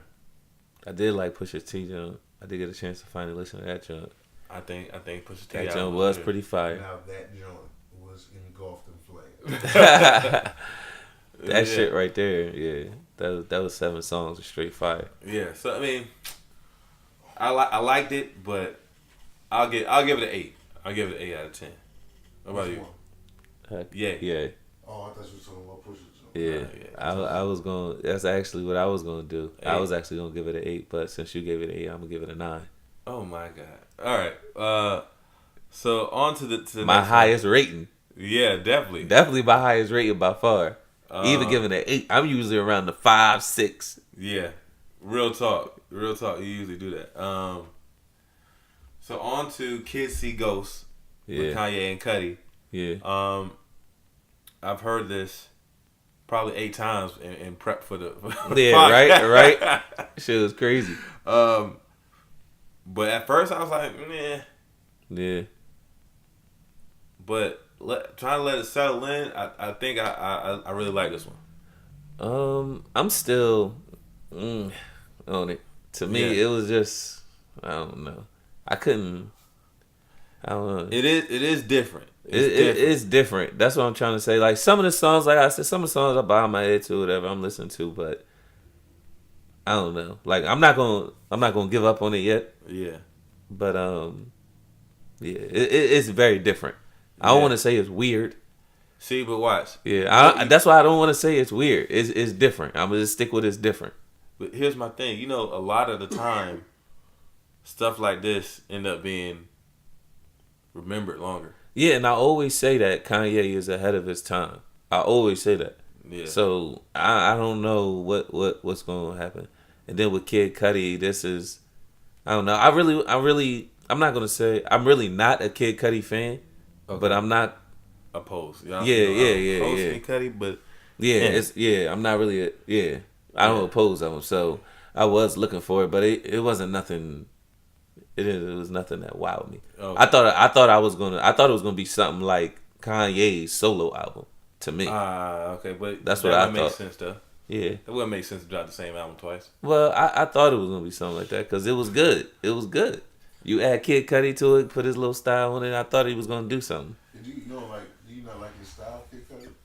Nah, it's not like I don't like his style. I just don't like everything from him to say like I really check for him. He's one of those dudes where I just be like, he's not ass, but I don't check for him. Well, I won't say I won't check for him. If he drops something, I will check for him, but I don't like everything. You'll just get to it when you get to it. Yeah. I just get. He ain't one of those. I think he's like a real artist. Yeah. Childish Gambino is a real No, yeah, he definitely is. He's just one of them dudes that just don't do it for me. But you like Childish more than you like Kid Cudi. Yeah, definitely for sure. Which is that's questionable because Childish like. Cudi kind of paved the way. It's maybe like that singing thing. I'm really not. He'd be like singing kind of. Kid Cudi, like his earlier stuff, I was on heavy. Yeah, no, so was I. That pursuit of happiness and all that shit. That shit was fire. That shit was fucking fire. He was doing the drugs though. That's what he was doing a lot of drugs back then. Like I'm telling you. Yeah. But still, that found him to have a lot of different fans because his style is different. And to be honest, 808s and Heartbreak was basically a Cudi album with Kanye voice. If you think about it. No, that was Kanye album, brother. Bro. Y'all think so? Yeah. Go back. Snapped out Kanye. Yeah. Go back and look if you're gonna see Kid Cudi on the track list. Or on like the credits. Alright. Go back and check. Alright. That was Travis Scott and Kid Cudi gave Kanye 2 sounds. What are you talking about for? You talking about 808 and Heartbreaks? The whole album? Huh? The whole album? Oh, 808s and Heartbreaks is an album. Yeah. Like I ain't gonna say I don't know if it's all of it, but they had input on it. Yeah, for sure. That definitely sounds like Travis Scott. Yeah, that's why when you said Travis, I definitely could hear that. I mean, it's trippy like Cudi. So, yeah, that's what I'm saying. Cudi played a big part in that, man. Yeah, I guess so. Loving you. But yeah, it was crazy. I might have to go listen to that John on the way back to the crib. But I don't know. I think this album is kind of what I expected. Yeah. But I like it. Because I expected some different type of fire, and that's what I got. So I'm cool with it. So would you give it? 8.5. 8.5. Damn. I give it. I give it. At first, I didn't like it at all. Yeah, I was like that too. I listened to it, so I'm gonna give it. I have a feeling like once I start letting it marinate, I'll be listening to 3-4 times. Yeah, 3-4 times a day or something. With your top drop.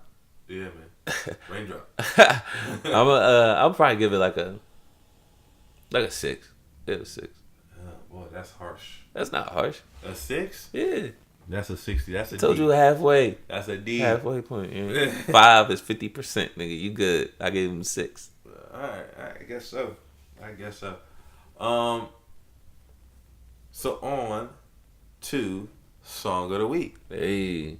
Do you have a Song of the Week? Yes, sir. It's off the Kanye album. Oh, okay. Do you know how it go? All mine. You know how it goes. Well, describe the song. What makes you like it? I just I don't know.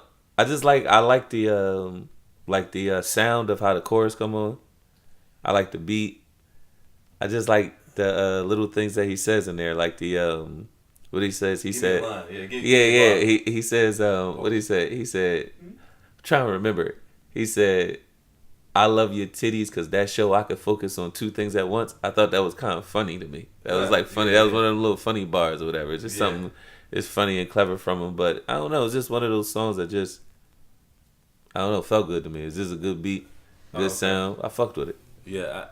The chorus, Ty Dolla Signs on the hook a little bit. Me trying to remember exactly how it goes is gonna be terrible, but I do remember it being, the song was put together a little different. Yeah, how definitely they put was. the song together wasn't your typical bars, chorus type exactly. thing. Yeah, it was a different kind of song. Yeah, which was kind of dope. I did like that. And see, I don't know. I really did. See, it made take me back to the album. I really did like the album, but it's just like I tell you, maybe I just expected it more. I gotta go back and listen. I gotta go back and listen again, which I really don't, because I'm not supposed to be supporting this nigga. Yeah. That's why I haven't listened to it yet, because he been on some cool shit, man. He has been. He's been on some coon-er-e. And it's just, like, for the purpose of the show, I listened to it in the first place. I wouldn't listen to it at all. Yeah. You know what I'm saying? But, I would have still listened. I got your back, Kanye. Yeah. Fuck Kanye. Yeah, I really like that song. All Mine is my jam. I played it for Joelle. I don't think she vibed with it yet, but give it a couple weeks. Give it some time. Give it some time. Yes, she'll be on. Play that song, that Kanye song. Plug it in. So to my song of the week, I went somebody you never even heard of. Who? He's from like North Carolina, South Carolina, one of them areas. All right.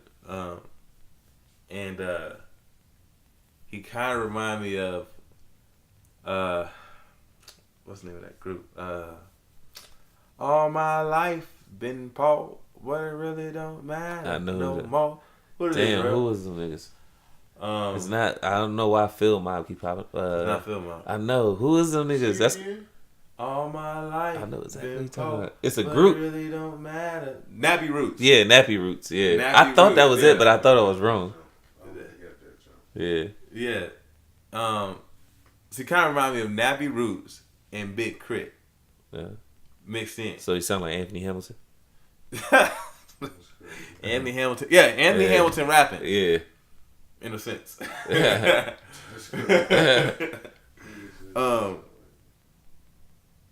But it's the name of this guy. I'm gonna go ahead and spit his name out. Elevator J. Elevator J. Okay. Right, and I gotta give props where props are due. B. Roz put me on. Okay. To him. He we was in the bar. He's like, "Man, what you been on, man? Nothing, chilling. I got some, I don't know, PUSHA. You know." Yeah. He's like, "Hey man, I heard this cat. I know you'll like him, and he a good dude too." I said, "All right, well, cool. All right, check him out." And I listened to the whole album when I was on the plane, going down to Fort Lauderdale. Mm-hmm. And it's nice. It's nice. It really reminded me of some true, like, country boy. I'm from the South shit, and you know I like that shit. You know I like that type jump. And it's smooth, but it still give you some of that country aggressiveness too. Oh, all right. So it's dope. Sound like more Big Crit. Yeah, it like they should do a song together. What's his name? They should be best friends. Elevator J. Elevator J. Going up J. Question. I don't mean to switch gears. Have y'all heard of Lil Ugly Man? I haven't. Mm-mm. Little Ugly Man. Yeah. Little Ugly Man. People got the craziest name these days. I mean, Old Dirty Bastard wasn't. But I mean, yeah, it's whatever. He was in the Wu-Tang Clan. Them niggas was crazy already. But he's from the city. Y'all should check him out. Little Ugly Man. All right, I'll check him out. Little Ugly Man. That's Little crazy. Ugly Man. Fuck with Nicholas F. No clue who that is. We'll talk about it. Yeah. We may have another song of the week. I think I heard of that person. Is he a local dude? Is he a local dude? Yeah. Somebody put me on there. He's got a project out. It's called Stuck. Check it out. I will. So that's Nicholas J. Or no, Nicholas F. Nicholas F. Oh, he's out. I'm losing track of my alphabet. Nicholas F. Stuck. So all people in Richmond, Yeah, check that out. check it out. I don't know. Maybe y'all can put me on. Leave it in the We comments. just put you on. All right. I'm gonna check them out. But yeah, so the name of the song is also the name of the album, and the name of the album Yeah. is "Ain't Nothing Finer." Ain't nothing finer. Ain't nothing finer. Okay. And this is for Elevator J? Elevator J. Okay. Elevator J. Really, really dope song. Like I said, if you're a country boy, you gonna love it. If you a up north ass nigga like you, I don't know. Yeah, man. I like some of what's his name? Big Crit. Yeah. Yeah, I like some of his stuff. So He's so wilding, right? so we'll see. We'll see. He's wilding. I ain't gonna say it's gonna be at. Look, I never call shit ass. I just be like, it ain't my thing. That's why I never say his ass though. I never say this shit's ass. He read listen to what's the dude name? He nice too, but it's like Cause these niggas do be nice. If I listen to what they saying, Big they Crit be make it way be better nice. music than him. Who's it? What's the boy name from New York? He came up with Hoodie Boy. Oh, Don Q, Don Q, Q. that nigga. That Don Q. Don Q spits, bro. He does. But does he make a better song than He Big doesn't Crit? make a better song, but he is barbaric as rappers get these days. Yeah. And These his days. ass off. These days, he's no BBC. Right. yeah. No more beats. That's what Shaq, son. I'm just saying. that's why I feel about it. It's like I feel like he's another good lyricist from New York. I heard the story before. I heard the story before. I think Dave East was better before he got signed. Probably so. I don't know. He started fading off once he got signed, but not really. Yeah, he ain't really capitalizing off the steam that he had. He better get off that. He better get this money up, come out, get out that contract. That nigga Start rocking them spitting cornrows. Yeah. You got the straight backs. Yeah, he got the straight backs. Yeah, straight backs. He got. Or he either got straight backs or down to the side. He got one of them. He got one of them shits. Yeah, he Hey, braids are coming back, bro. I'm about to braid this shit up, cuz. Hey, get it. It can be braided. I will fry y'all up. Look. You seen it when it was braided. Yeah.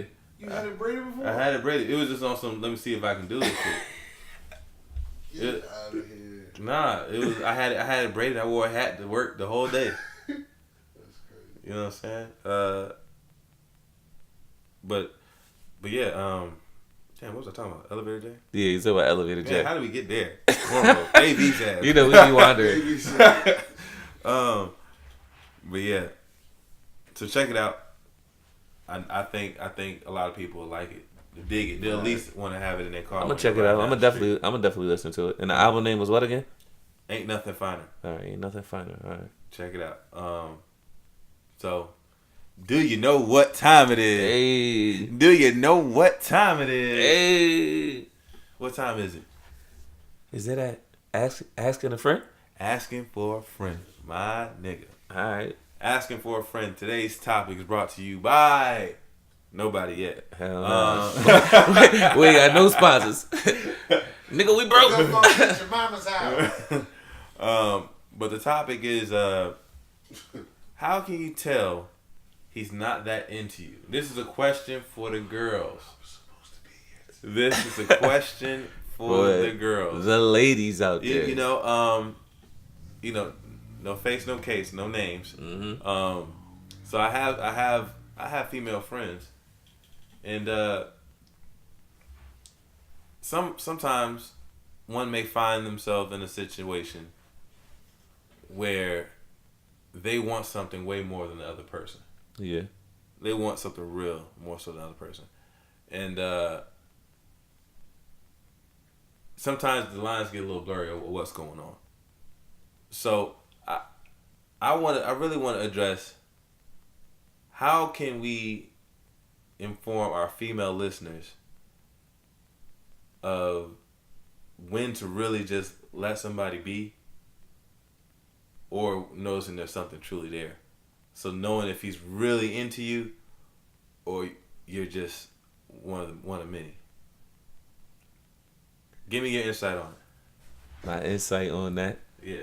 So how to let them know to if there's if you had 3 top things to tell him or to identify that he's not into you, what would they be? I would be number 1 would be if the nigga.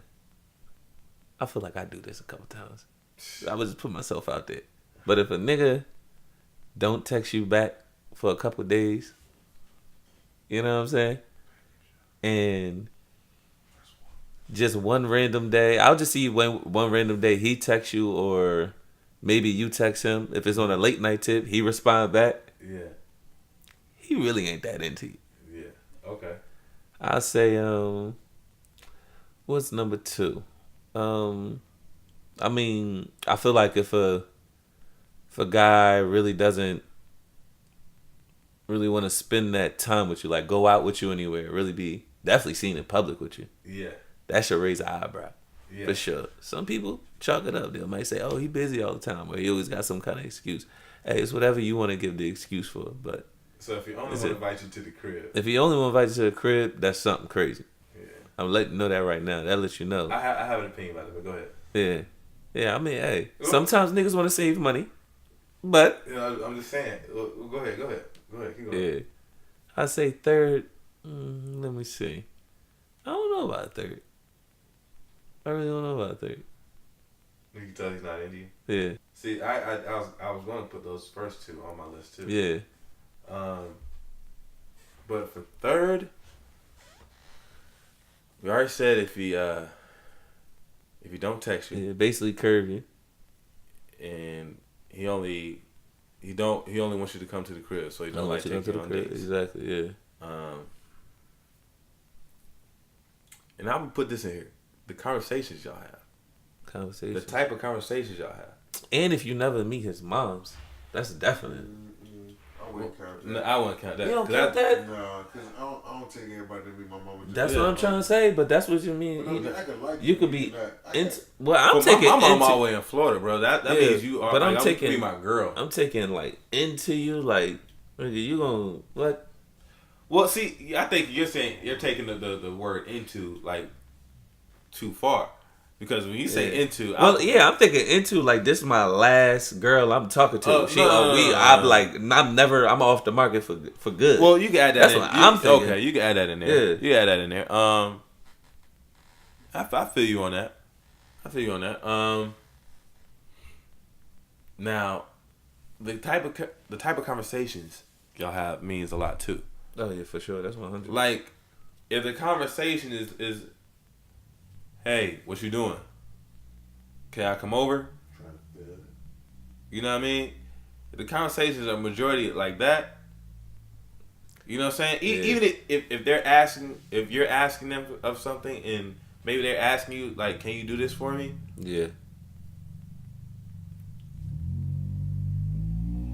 That's still not the type of conversation you want to have. Not at all. You know what I'm saying? I think you're going somewhere with a conversation if you're talking about stuff that's truly meaningful. You know what I mean? Like,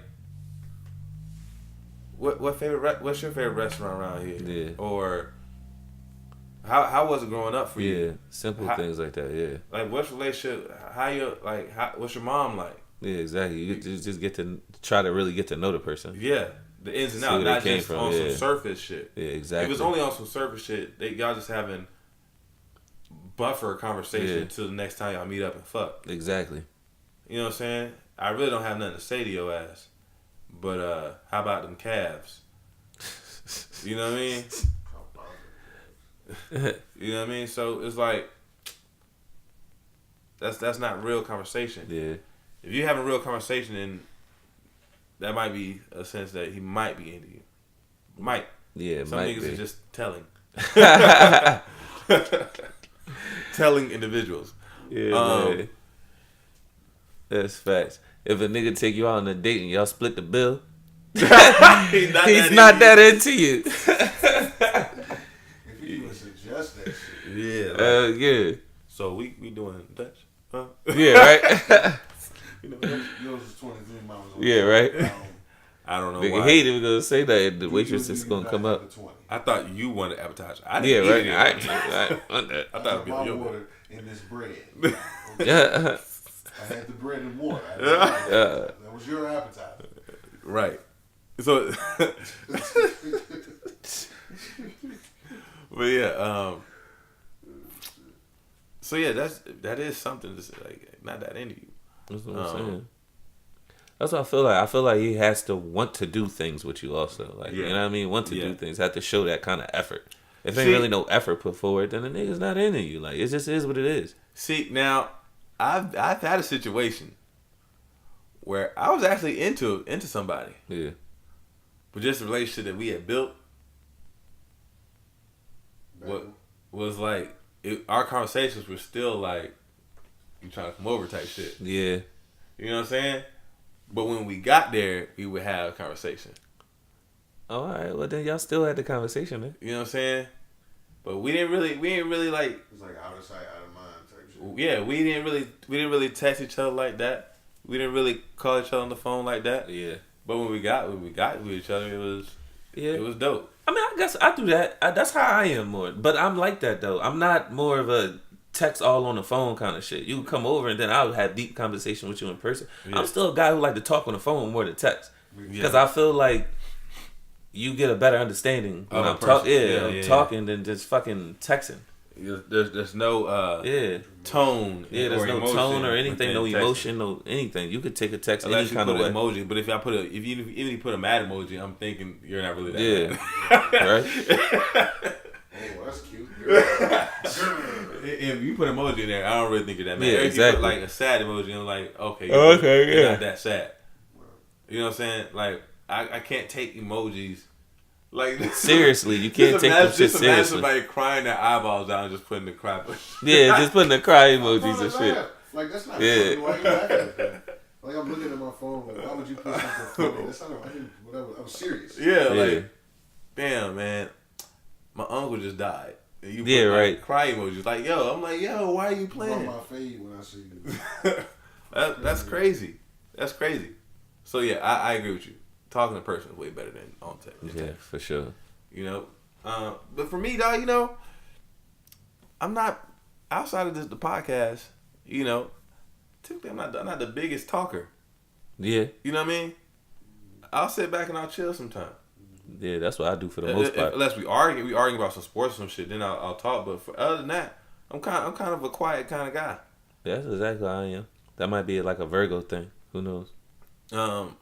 So it's weird. It's weird in a sense. So it's weird to get to know somebody. You know what I'm saying? Like if I'm not much of a talker, then the other person has to be a talker. Yeah, because I'm that type of person. I'm not much of a talker, but if you talk to me, I'm gonna talk back to you. Yeah, I'm gonna hold the conversation, but I'm just not gonna come up and start talking to you if I don't really know you. Yeah, like, I mean, if you come up and talk to me, it's cool. Whatever.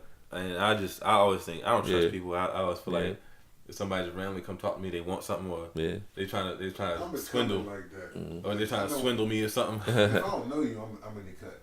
Yeah. But if I'm around like friends, I'm mixed. But see, I don't consider that being shy though. Do y'all consider that? I don't consider that being shy. You just don't. Yeah.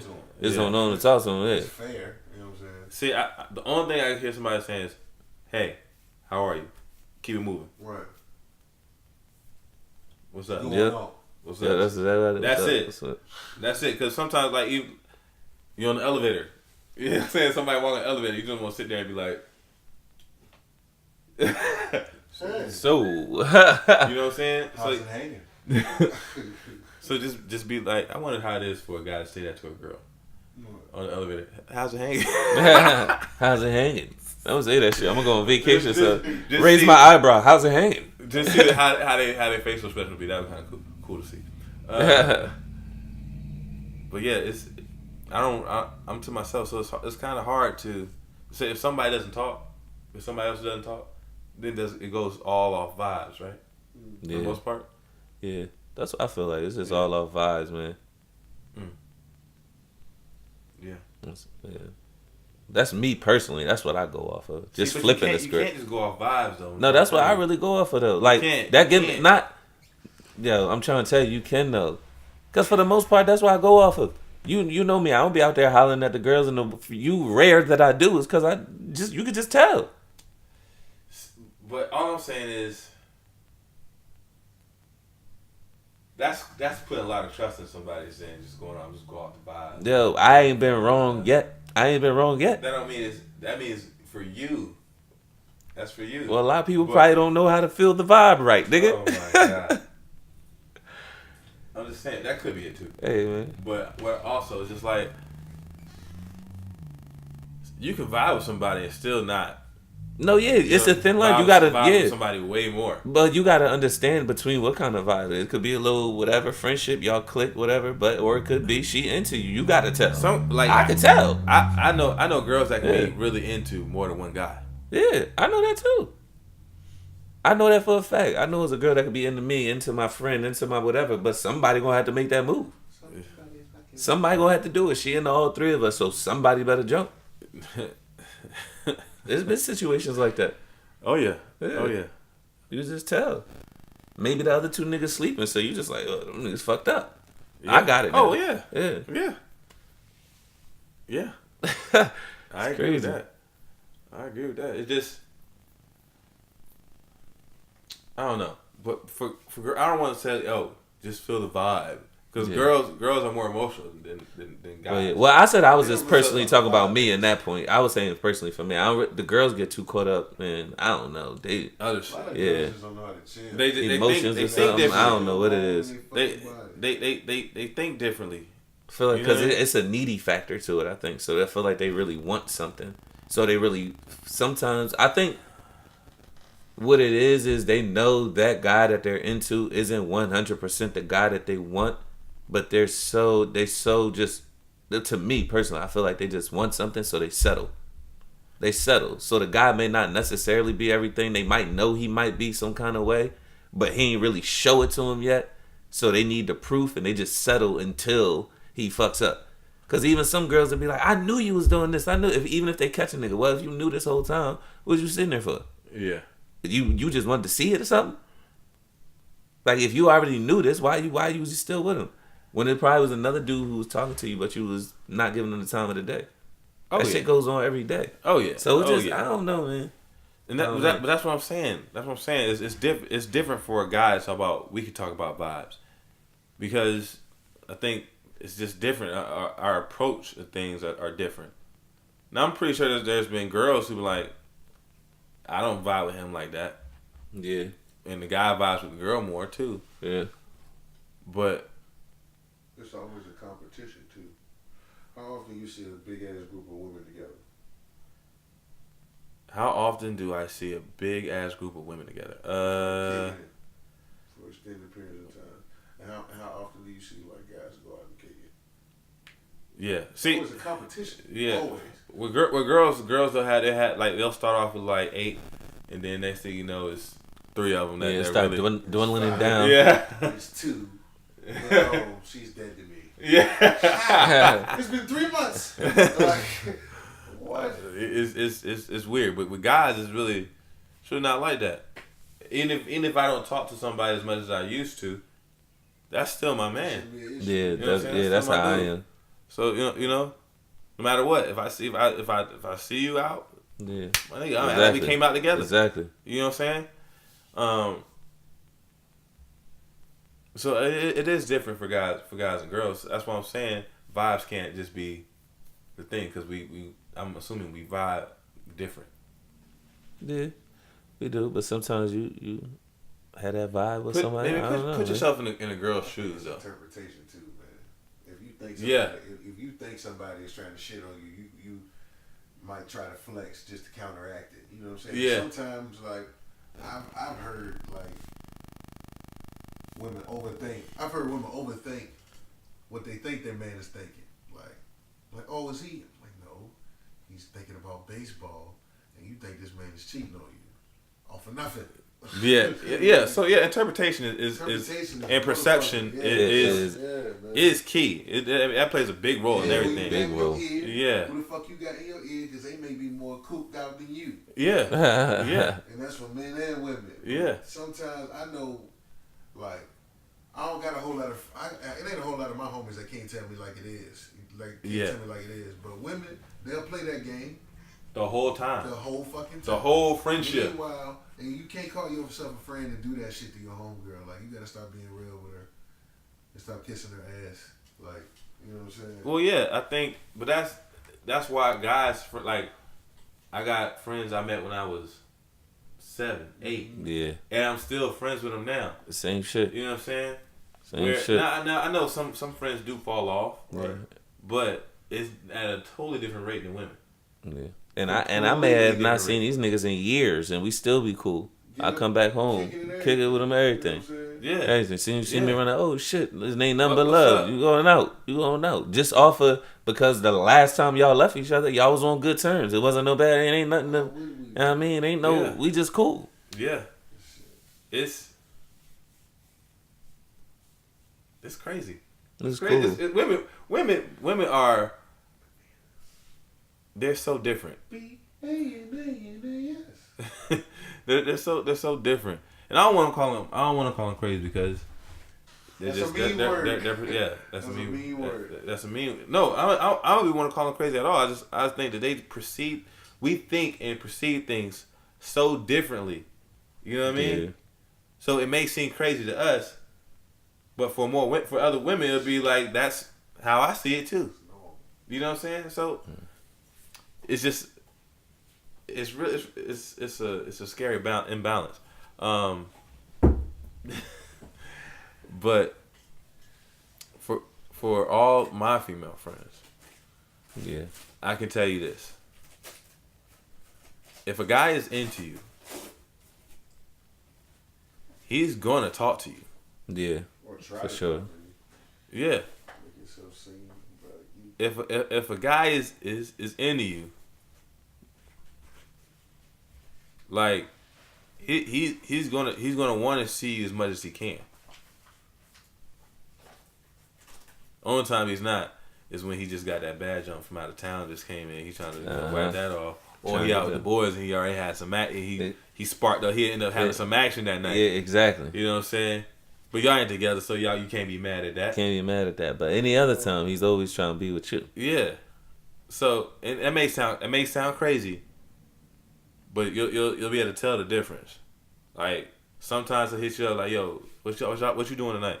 Oh, me and the boys about to go out. Mm-hmm. You know what I'm saying? Your girl's rolling. You know what I'm saying? Your girl's trying to link up or something. Yeah, exactly. You know what I'm saying? But if you feel like you have to carry a conversation, not even carry a conversation, but you have to be the aggressor in all communication, then no. I will say that too. If he don't ever invite you around his friends, he ain't really that into you either. Well, unless his friends is vultures. Yeah. Well, I mean, that's something, but I mean... See, but I don't know. I don't know about that. You don't know about that one? You don't think so? If you don't invite... Because I feel like I know some people who invite... Every time he invites somebody out, he with somebody else. Yeah. Well, yeah, I mean, you wouldn't do no shit like that. But that's what I'm saying. That you can be around the friends, but well, then if you ain't you're like always that, around the friends. What about that? Man, like I said, I feel like if you saying interested, like this is the girl you're with. So it don't even matter if you got somebody you used to fuck with or be with. It don't matter. If you into this girl, you gonna bring her around and let the other girl know. I'm into this girl now. You know what I mean? That's how I'm taking it. This is how I'm taking it. I'm taking it like, nigga, this is marriage. See, that's what I said. I think you're taking it too far. Because, you know what I'm saying? All right, so put it this way. So that's my definition of being into somebody. Have you ever been talking to like 3 girls at once? Yeah. And it's a lot of work. Wait. 3 girls at once. But out of those 3, you chill with one way more than the other 2. Yeah. Because you're into that person. Am I right or am I wrong about that? Well, I've never had the luxury of being with 3 women. Can I just shake y'all's hand? I know you married now. for me, it was Nah, I would say for me, it was probably more since the one I was spending the most time with was probably just giving it up the easiest. Or giving me the most, you know what I mean, getting the butt, whatever. She was probably the freakiest. But what if I mean what if it's a freeway anyway? You got At that time. you can get any one of them at one time. I'm thinking all situations are equal, not like she's more available. You know what I'm saying? You know what I'm saying? Well, not even saying that. Saying she probably the most freakiest one or something. That's about it. Like definitely back in that time when I was doing that. I don't agree, bro. I'm just saying for me. I'm not saying it's right. Everybody. That's me personally.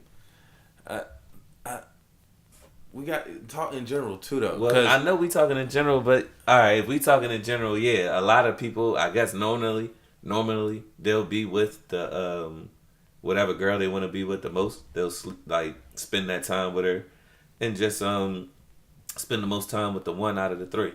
They'll usually do things like that. Now you cannot be into any of them. Yeah.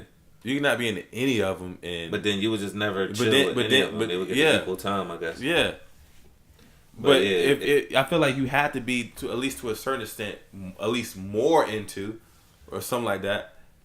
But think about it: if you got three girls, they all bust it down for you, right? It's not like one giving you attitude. Of course, you can be like, "Oh, she's annoying as hell. I don't know why I still mess with her." But if you got a 3-girl rotation, and one's dominating the time more than the other two, then you're definitely into one. You're definitely into her more, right? Like you're not just hearing from this nigga on Tuesdays. You know what I mean? I don't know. So. You say so? Yeah, probably. Yeah, I guess so. So that's another thing. Like, if you only getting hit up on certain days, like Tuesdays, or maybe on Thursdays, just know, like, he not that into you. Yeah. He not that into you. Or maybe he's just real busy. No way. Not to only hit him on Tuesdays. It'd be sporadic then. Yeah. I'm a sporadic texter though. That's what I'm saying. Yeah. You don't got nobody. Sometimes I'll be into him though. Sometimes I'll be into him. That's just how I move.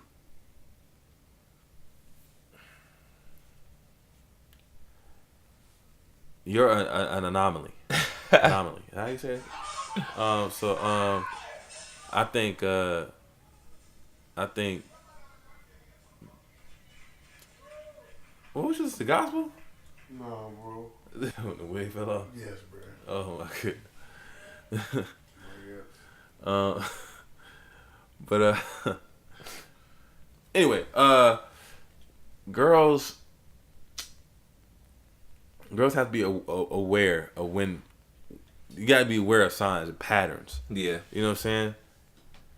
If you're in a pattern with somebody and it's like only on Tuesdays, this nigga has other jumps.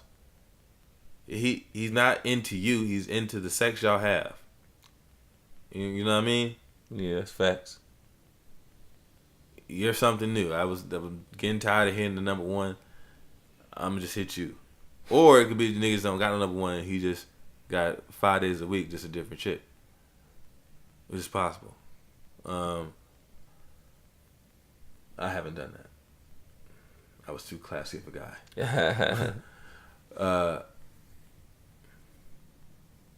But then, I don't know, man. I just think if you gotta be, girls just have to be aware and be honest with themselves. They try to be aware. They try to goose themselves. Even guys too. I'm not even gonna put this all on women. Even guys, like, our hope that somebody is into you puts you in a bad situation.